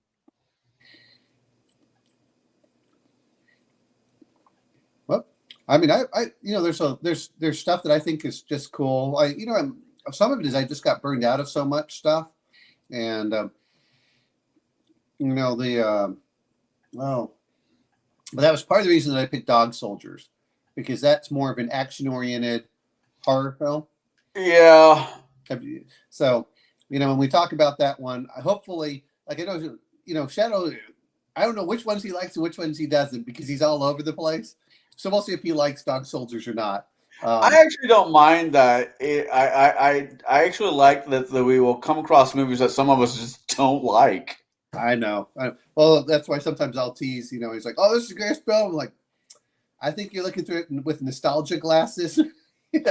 Possibly, I don't know. I mean, I like Stephen King. I enjoyed most of his books. I have issues with the book It. Only one part of it, and it's I have an issue with. I never cared for Children of the Corn only because I live in Illinois. And to slightly quote a bad Superman / Batman movie, I don't know if it's the Illinoisan in me, but I just don't do well with clowns. So that if you don't get the reference, go check out John Wayne Gacy. And you'll understand why I have an issue with clowns, and I'm from Illinois. Not the movie, but the cartoon series of the Spawn. Spawn? It was on HBO? Yes. I've been meaning to watch. I heard it's really good. That one, one is they give enough time to develop everything. And number 2 is, the problem that you have with special effects is, do the special effects work to actually as well as they do on the page of a comic? And when you leave it in the comic form, I really enjoyed Spawn. I was hoping that they would have more seasons to it. I think there were the live action movie wasn't great, but it had really good actors in it. Oh, well, that's my point. Go watch when you watch the cartoon. Yeah, excellent for that. Who did live action? The guy who played Spawn is an actual real life badass. I can't think of his name, but I've seen him, and he's the real deal. Then you have Martin Sheen, which he'll always be my favorite president. Oh. Then you got another Stephen King one that's actually I love reading. Dead Zone. What was Needful Things? Wasn't Needful Things by him too? It might have been. I don't. The problem I have with it is they feel formulaic. There's that. That's actually that's a fair statement, Justin. Stephen King has the same problem that 24 had. Had a lot of interesting characters, but at the end, the bad guy was always the same. Yeah. So there's what the Iranians? No, actually, well, the problem is that people forget that if you put them Middle Eastern, you're still white. So, but anyway, I remember as a kid going over there to the Middle East because my grandpa had some dealings with shipping and whatnot. Nothing all that exciting, but he had, and some of the most of the people I met were amazingly. This was also 80s and 90s, so completely different feel. So the problem I have with a lot of it is what we see on the television, but then, it was one of the things I said, if you don't get involved in the politics, like in Afghanistan, the people are super friendly and very open. Some of the best food I've had. I like Afghanistan. Needful things with Stephen King. That and what they do with their lamb is amazing. The one thing I don't like is when they stuff in a lot of the raisins and stuff. Just not a big fan of that sweet aspect. I didn't mind it. And I could always flick it. I know it was the one thing I missed is that one of the guys was telling us. He says, "I'll bring you some white truffles," and we were going to have that in Iraq. I'm like, "Oh man, I left before you ever brought it in for making that." I said, "I'd love to have to try that." But I was trying to think if there's some other ones out there. Oh, there's a lot of great ideas that just don't get implemented well, and that's the big problem with a lot of movies, or they don't give enough time to develop things. The other part is, I like The Strain for the first 2 seasons. By the time you got to the 3rd season, it felt like they were reaching, there was a 4? I guess. It was somewhere in there. It's one of those that sometimes you're like, man, this is great. And then you get the next season. Oh, the other one that we talk about, I don't know if we mentioned it, Constantine, the TV series on NBC. Yeah, we've talked. Oh my God, 13 episodes of gloriness, and it just fucking NBC did not know what to do with it, so they shit canned it.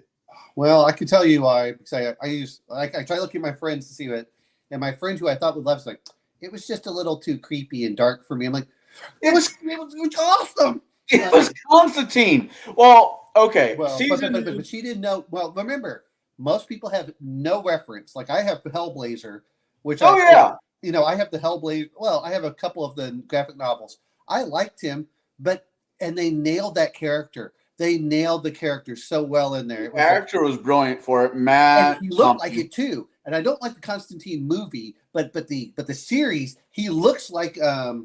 I didn't mind Keanu Reeves is. I mean, look, I don't mind Keanu Reeves, but Keanu Reeves has the acting ability of a wooden block. Okay. There's a scene in the movie that I will somewhat, depends on my mood. If I'm in the right situation, I'll act out. The scene where he's sitting at a table smoking a cigarette, and he blows smoke on that spire and puts a glass over it. Says, "Welcome to my life, asshole." Oh. Well, the other one that was in there was actually I can't. To be fair, Keanu Reeves did act one time pretty well in The Gift.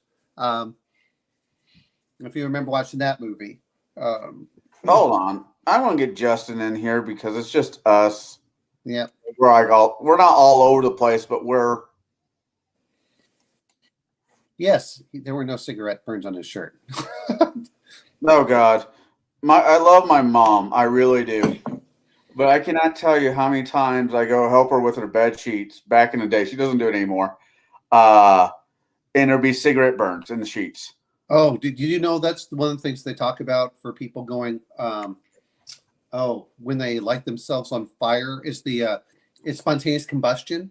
Yeah, they found that a lot of that is related to the fact that they're wearing cotton and they're really obese. And what it does is that cotton wicks it up, and so then it's able to completely ash them, or at least that area. Hey, Justin. Hey, yeah. That's an interesting phenomenon. I've never heard that before. Spontaneous combustion? Oh man, it was all over in the 90s. The fat and the cotton. That was the explanation they were using for it, because they started comparing everyone out there, and that was a lot of it. Is yeah. I'm not saying all fat people are greasy, but yeah. But they would fall asleep, with a usually from cigarette. drinking too much, and then it would start burning, and then especially if you're diabetic and you lose your nerve endings, you can see in how that would really affect. Yeah, but with the Constantine TV show, they couldn't have them smoking on TV because of what you said earlier. Yeah, but, but at you least don't- go for it. Oh, at least put a couple of fucking burn marks onto his damn shirt. It wasn't that critical for me to do that. It was just like, but they nailed the character. Otherwise, Yeah. That's the point I look at is Well, if I'm arguing about whether they have cigarette burns or not, I have completely missed the rest of the show.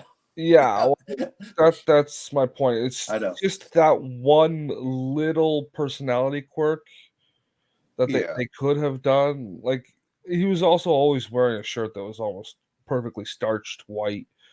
Well, he was also I like but I thought they did a really good job with them. I wish that they had kept the series. The fact that I said this would be perfect for sci-fi. No, another one I did enjoy, which is a little bit different. I don't even know if this counts. Was and I liked. I know the original movie was there, but I actually liked the other one, which was Legion. Yeah. Where the angels come to Earth because God has. God, yeah, the movie Legion. Yeah. There's the commercial was that scene from the diner. Yeah. Well, that was the movie, but then they made a series out of it too, and I enjoyed both. Yeah, I've never been able to find a TV series. I know it exists, but I've never been able to find it. What about the old Buffy the Vampire movie? The old one. I didn't mind that too much. It was okay at the time when I watched it, but when they made the TV show, I didn't realize it was done by the same guy. I'll be honest, I did not like Sarah Michelle Gellar. They were like, "Oh, she's so pretty." I didn't think she was attractive at all. She was okay in the first couple of seasons when she still had some youth on her, but she got super skinny, and I just did not. I didn't find her that attractive. It was the only reason why I continued kind of watching the show is I was dating somebody who was really into the show, and the guy who played Spike, James Masters, he's also does the narration for the Dresden Files. I liked him as a character. Yeah, I like Spike. The show was okay. I didn't like it because they're like, "Oh, we have to go kill all these other vampires, but we can't let you kill Spike." I'm like, "No, Spike should die." He's a man. Well, it was always a contrived reason. He was a fan favorite. Yeah, so and that's why he was only supposed to be around for 3 episodes. Yep. He was supposed to die. Yeah. He did an interview with the guy. I can't think of his name, but he was on Smallville, and he was Lex Luthor off Smallville. Yeah, and he has the guy has a podcast I listen to from time to time, and Jim Butcher was on. It's like, the director of it basically slammed me up against the wall and says, "I will end your career as an actor. I don't care what the fans want." Oh, wait a minute. Yeah, just between you and I, Connell, on Amazon Prime, they've got Renfield. Renfield? That wasn't bad. The new one? Yeah. Nicolas Cage. Yeah, I don't know if it's good or bad, but it looks. It was fun. Okay, that's all I care about. It's fun.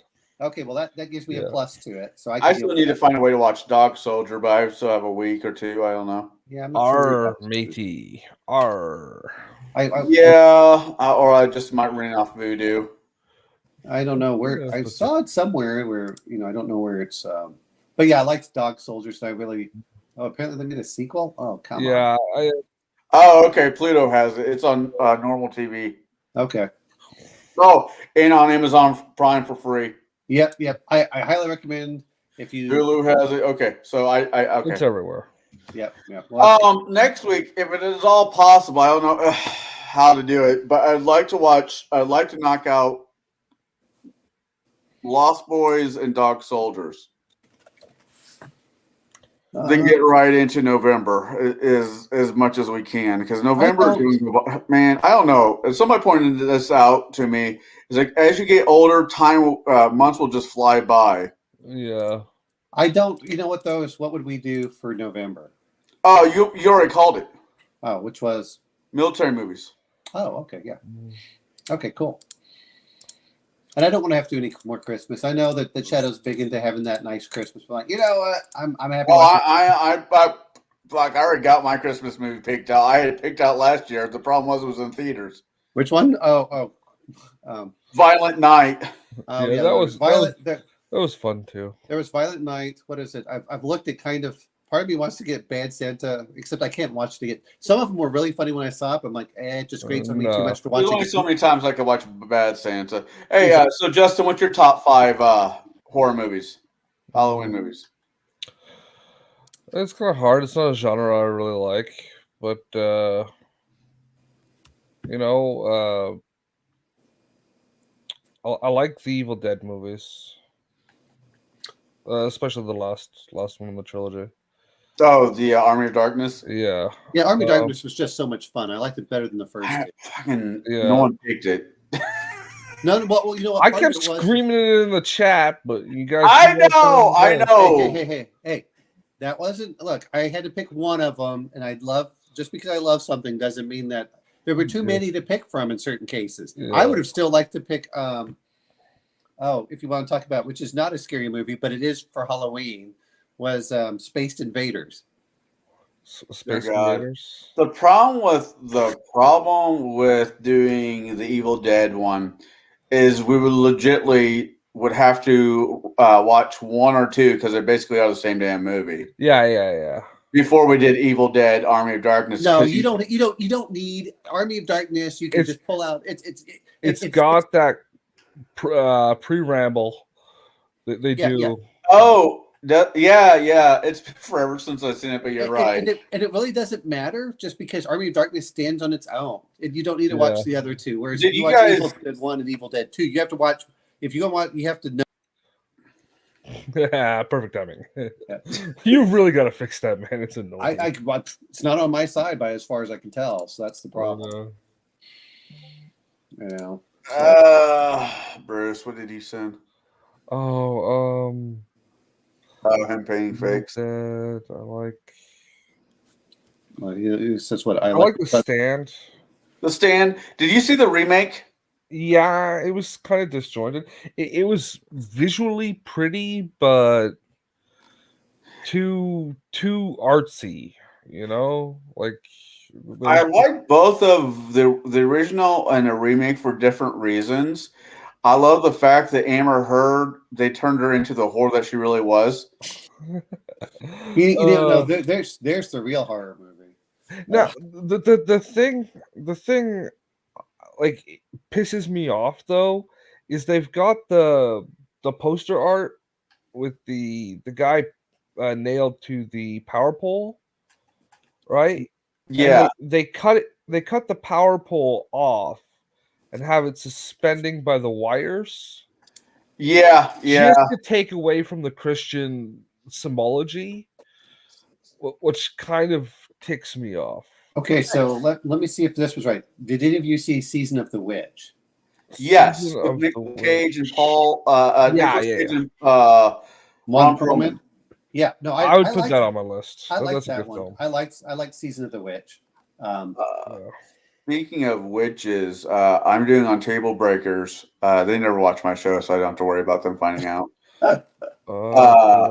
Last year, I had a venture that had Baba Yaga in it because I like Eastern European Christmas stories. Mm-hmm. This Christmas, it just turns out I'm doing another Christmas special, which may or may not have Returning of Baba Yaga in it. I mean, I like the fact that in the old D&D first edition, they had Baba Yaga with her hut with the chicken legs and. Oh, I got the hut. I have the Baba Yaga hut. Okay, I'm gonna see if my buddy will print out another one so I can send it to Crafty Gamer. so I watched it. It wasn't bad. It's just incredibly slow. Which one? The Season of the Witch? No, the Witch. Just The Witch. Oh, like Vavitch with the. Wasn't that a remake or wasn't that a retelling of Hansel and Gretel? No. The Witch is where it's like the family's been ostracized, and so they're in the wilderness in the Americas, and they speak in the Old English. They speak in Old English. It's very slow, but you can kind of see where everyone starts freaking out, and they start blaming their daughter for all the bad things occurring, and there's they believe that they're being in fact, because I'll be honest, we laugh at witches now. Oh my God, back in the 1700s, that was absolutely terrifying for them. That was probably more terrifying than vampires and werewolves for most of them. Yeah, because it could be any person in your community. But I also think we play up the way they. Well, the other point of they reacted to it. Well, no. The other point of which, no, because I was leading something when we talk about practical. I mean, a lot of it was, if you look at it, was, we think, okay, there's one here and one there. It's like, be careful when you go out. But the problem with the witches is that it infected you with bad luck, and so you would probably starve. It wasn't like you're going to die a short death. No, you were probably going to starve to death. You were going to have the thing with people who were accused of witchcraft is usually they were poisoners. Like in real life, like the real documented like criminal cases of it is that they were people who were making poisons and selling poisons. No, if you actually look, no, because I just went through an archaeology book that was talking about the magic. It wasn't that. It was the, it wasn't that they bought stuff from them and then they were getting poisoned. It was that it kind of cursed your entire family up to the point. And we don't have to deal with this nowadays. That's why we kind of like, what's the big deal? If you got the curse, then guess what? You probably starved in the winter. And that's what terrified them. That's what the real terrifying part of the witch was, is that you got bad luck. Your children died, your cattle died, you would die broken, starving. And starvation is not something that we really fear in the modern world. Yeah, but that's not like the curse is not real. I'm just letting you know that the fear. That's what they fear. That's what they feared with witches, is that they blamed any bad luck that there had to be a witch, and that's what they were. That's what was coming down to it. And because I was reading a book called Practical. Way overpriced. The witch got you just now halfway through that sentence. Well, you know what? Yeah, but didn't the son die because he got shot or something? I can't remember. Which one? No, one of them got taken by the witch themselves, and then the baby disappeared. The baby disappeared. And that was the baby helped him. Oh, which was the if you want to talk about one, not that scary, but it was kind of interesting. Was Warlock? I think is what it was called. Warlock, the original, was better than the sequel. Yeah, with Warlock, where the Warlock traveled from the Salem witch trials into modern day world, and they got chased behind. I mean, those are the things that that was one I thought was pretty cool, because they followed the typical weaknesses of the witch. Like, I liked it when he stabbed the iron nail into his footprint. But those are things that we just don't deal with nowadays for the most part. That's why werewolves are scary and witches aren't, because bad luck usually doesn't mean that we're going to starve and die. So there was that. Well, and here's the interesting part. Apparently, witches. I mean, what was it? I think it was in the 1930s when the Germans finally repealed their witch laws. Well, Jesus. That's why I was saying about the poisoning thing, because I was watching a thing where a guy was going through actual criminal cases where people were accused of witchcraft across Germany and England and France. And when you would read the description of what they were accused of, it was producing an elixir to kill, producing poison. Sometimes it would just be outright producing poison, distributing nightshade, seducing people into ceremonies and then giving them substances that would alter their faculties to the point of death. Witchcraft was the name of the charge, but it was out through the 1800s and early 1900s. Literally, these people are like a group of people producing poisons to assassinate or murder with. Well, apparently the Catholic Church did not, as much as they talk about with the witches, is all the stuff attributed to them were actually from after the Renaissance. The Middle Ages generally did not burn witches or any of that. That was a Roman thing that disappeared during most of the Middle Ages. I don't remember the line, but it's from Ezekiel. It's like Ezekiel chapter 16 something, thou shalt not suffer a witch. You're talking. Well, there's one in Exodus. Exodus, yeah. Well, Ezekiel's where all the weird shit is. But you're right. Well, no, the reason I'm mentioning that is because I was watching the Jordan Peterson roundtable talking Oh, about yeah. Exodus. I've really enjoyed listening to it, but then they were going over some of the historical aspects, and they said the stuff that they were attributing to the Middle Ages didn't occur in the Middle Ages. It's what they did at the current time during the Age of Enlightenment, oddly, or the Age of Sail. It was after, it was during Renaissance and after they were blaming. Was going to say put more innocent people to death than any. Which one? That's what I'm saying. A lot of that is post hoc. Yeah, I mean the witch trial, Salem witch trials, in here in the States. Well, the Salem witch trials, and again, that's why I said, well, how can you get the hysteria? I said, it only takes one bad, because what people don't want to do is just accept that bad things do happen in certain cases.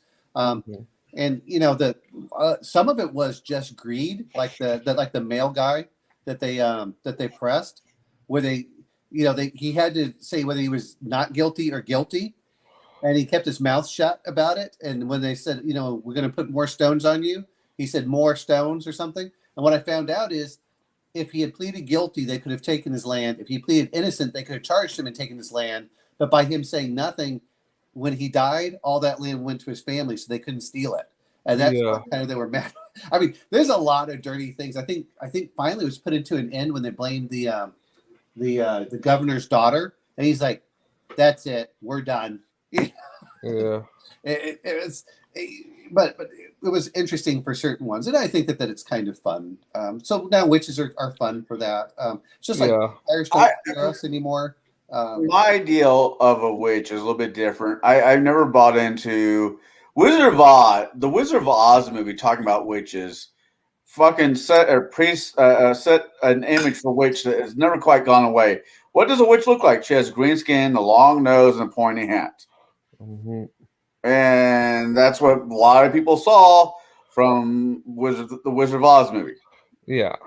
To me, a witch or a soothsayer or whatever term you want to call it is, once to go back to my own family background, is a Rom who's a traveling fortune teller. Oh, speaking of which, have you guys seen the series Penny Dreadful? Yeah, I like that one. I did too. I've not gotten into it. I just finished watching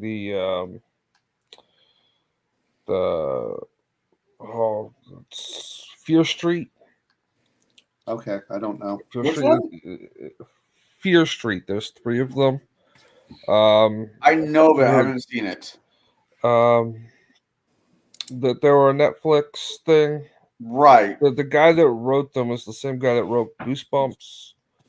Okay. But it's slightly more mature. Like they took his old Fear Street books and made them more mature. Oh my God. Goosebumps. That takes me back.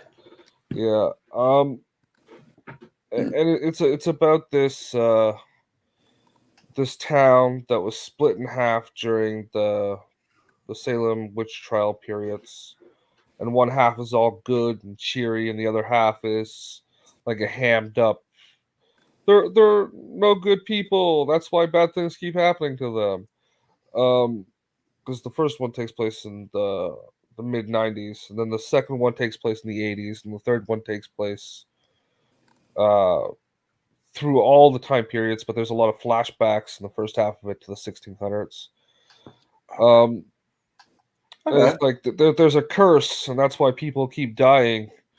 And there's like some cheesy kill scenes and all that, right? But they're done fun and okay. Not that I've watched this, really good. But I know how it ends. The Mist. Oh, The Mist, yeah. But all the adaptations are good. Yes. The movie pissed me off so bad. What one? The Mist, the one with the guy who played the Punisher, Mist, Tom Janet, whatever his name is. Oh, okay, yeah. That's the newest one, not the TV series that just came out a few years ago. Yeah, no, but the newest movie. I'm watching it. I'm digging it. I'm digging it. Right? What? You're talking about the ending. Oh yeah. Yeah, that's how the book ends. It's a very, very. That is the most faithful adaptation to a Stephen King story ever.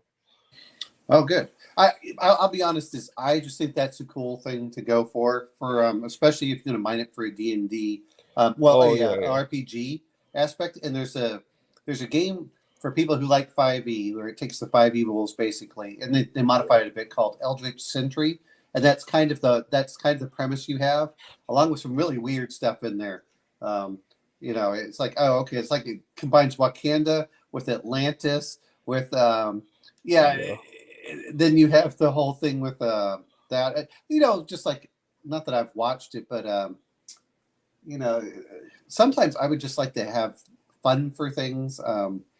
But yeah, I don't know. The problem is that a lot of stuff has been overdone. It doesn't it leans too much into either gore or it leans too much into special effects rather than doing the psychological. That's why I think Alien stands up so well. The first one. I like the second one the best. That's an action film, in my view. Yeah. It's just the first one. Like, I'm younger than you guys, so the technology displayed in the first one is just that much dated. Yep. To be non-plausible to me. Like, Sure. the room with nothing but like non-defined lights, right? Like that movie was very much a movie of its era. Needed to not exist. Well, of course not. But you know what? The psychological aspect was a lot of fun. The fact that you didn't see the alien for the first half of the movie. Well, you saw glimpses of it. That was the whole point. Is you saw and that or you saw. It's like, oh, okay. But that's what I was trying to tell Shadow with Creature from the Black Lagoon. If they had done more in the background, and the same thing they applied to Jaws. They said Jaws was so much scarier because Steven Spielberg's shark kept breaking down, so they couldn't put it in the movie as much. So you just see bits and pieces of it. That's the other one. If it hadn't broken down, it would have been a bad. Like, I'm not a huge Jaws fan, but it would have been an outright bad film. Oh yeah, if you had seen it more. You were saying, Connell? There was I'm trying to think of this horror movie that was popular back when I was a kid. Blair Witch Project. Yeah, God, I remember the news and everybody going on and on about that movie. I was one of the people that puked during it. I couldn't watch it. All my friends would talk about it. Here's one I did like, which was not really that scary. But my friends were shocked that I didn't blink or move when the jump scare happened. I just sat there. I liked The Others. The Others with Nicole Kidman. I think I've seen that one once. Yeah, I like that movie. I just watched it not too long ago, where she turned out to be the ghost. Yeah. Well, yeah. Let's go ahead and spoil it. Yeah, but it's been out for a decade, bro. Oh, it was definitely for 2 decades. I know that. But it was the, but yeah, where she is the, you think that she's going insane, and then you find out at the end what actually happened, and I liked that one. I thought that was well done. That's part of the problem is as I get older, I just want cool ideas because I don't get scared by much anymore. I can find stuff that's creepy, but I that's really what I like. It's like, oh, this is so cool. I'd love to put this in a game, but I just don't. If I'm really going to get scared, most of the time it's more of like, hey, the IRS is going to audit you. Or, hey, guess what? You went to a public bathroom and they ran out of toilet paper. Those are my real life fears. That's why, like, I feel sad that M. Night Shyamalan's name got so popular after The Sixth Sense. Because I did. Yeah, no. But if his name wasn't so heavily attached to his movies after that, people wouldn't complain about them. Here's the problem. Because they're actually good. Like, The Village is a good film. I like The Village, so I know a lot of people did. The problem was that it wasn't just that he was the director. That's fine. The problem was that he felt that he had to keep doing those twists in the thing instead of just being a director. I don't mind twists, but that was my complaint. Well, he's a writer-director. Yeah, well, you know what? Then that's even worse on him. I mean, when you start looking at it, it's like, dude, you need to stop trying to rehash the moment that you had with The Sixth Sense and move on and try doing other stuff. Well, what I was getting at was if his name wasn't so well known and you were going into the movies without looking for the what a twist, yes, they wouldn't have bothered you so much. Well, here's the problem. Let's see. I saw 3 of them, and I didn't mind some of them. I didn't mind Broken or the Unbreakable. What was the one that they had with the aliens? Signs. I didn't mind that one either, but I admit that was just kind of a little niche thing. But and I didn't really expect a twist for some of them. I was like, oh, okay. But the part of it is like for The Village, I actually liked the fact that you had a blind girl that had to go through stuff and really try to push. I didn't really care what the twist was at the end. It's character development that really matters, and that's the problem I have with a lot of movies is they don't spend enough time. He does character development though. It's what he does do character development. Yeah, I know. I even like Lady in the Water, which was I like the actor in Lady in the Water. That Paul Giovanni, I think his name is, or something like that. He was in there. Wasn't he the landlord? He was something. But no, what I was going to say was with that director, he got known because all his movies have a weird ass twist. Well, The Sixth Sense blew up, and right. No, and I get that. But what got me is he's like, well, I'm going to take what's the one to say? A dive at the Avatar: The Last Airbender. Yeah, I was okay with that, to be fair, but I didn't watch it. But you know what? Some people just don't do a good job. Right. And the entire movie, I know I'm not the only person out there, but the entire time I'm watching the movie, I'm like, okay, this is one of his movies. Where's the twist? Where's the stupid twist that he throws in all his movies? Yeah, where he actually tried to stick to the story as best he could for the time scale. It's like Nicolas Cage is like, I am so tired of Nicolas Cage acting like Elvis. Yeah. He doesn't always. I liked Pig. Pig was really good. I haven't seen Pig. I've heard of Pig. I've yet to watch it. It's worth it. It's a nice. I didn't mind Face Off. I didn't mind. Face Off was fun. I didn't mind. What was it? Con Air. The Rock. Was it? The Rock was the other one. The Rock was good. The Rock. I wish The Rock had at least 2 sequels. Had what? At least 2 sequels. I wish that was the opening to a series. It was the end of a series. What series? James Bond. Oh. There was a movie theorist I listened to. James Bond's character in James Bond one of the movies was Sean Connery. He gets arrested and chucked in American prison for a little bit, but gets out. I can't remember which one it is, but it's in there. So he gets caught, stealing the film in the original one. So basically what comes down was Sean Connery's character, 007 is not, James Bond is a title, not a person. Yeah. So Sean Connery's person gets, caught in America for doing something, and he's chucked there. So in the movie, he was a British spy in The Rock. Yeah. He was a British spy. Yeah. And I'm like, so he's James Bond. And that's kind of what the guy was leading to. He's like, he's James Bond who had a daughter. And I'm like, and he goes back to the original when he was James Bond in the movies, and he used as receipts. I was using these as evidence. The guy really put it well together. No, do I think the sequel? Yeah. No, but one of those film facts or whatever. What? Film facts or whatever. One of those kind of. Oh yeah. It's a movie theory. It's one of those things. But yeah, no, I wish it had actually been the beginning of a series. I don't know what more you could do. I mean, maybe a TV series. Maybe. I don't know. No, I'd want Sean Connery and Nicolas Cage back together. It's been 4 years.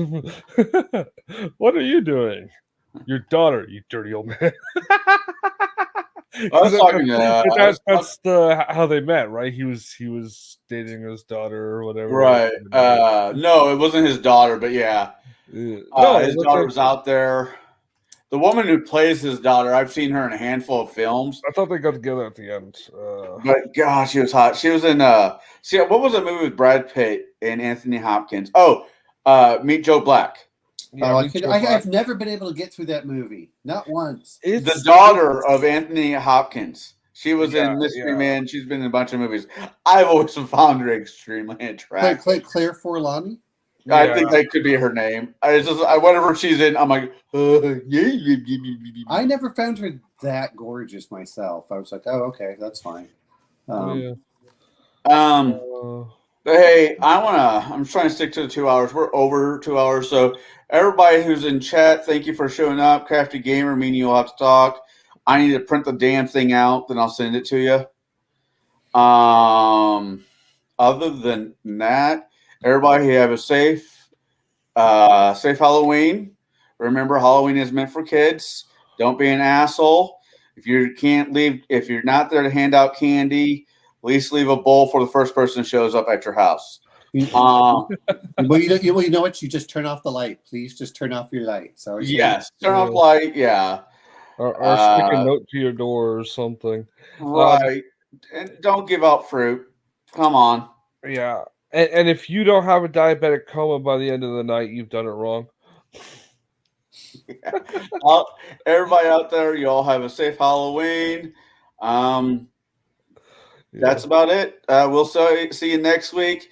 We will most likely be doing a double feature. I'd like to do a double feature again, which will be The Lost Boys. I'm not sure we're going to be able to do that, Connell, just being fair, because that's pretty long. That's like 3 hours. Oh, is it really?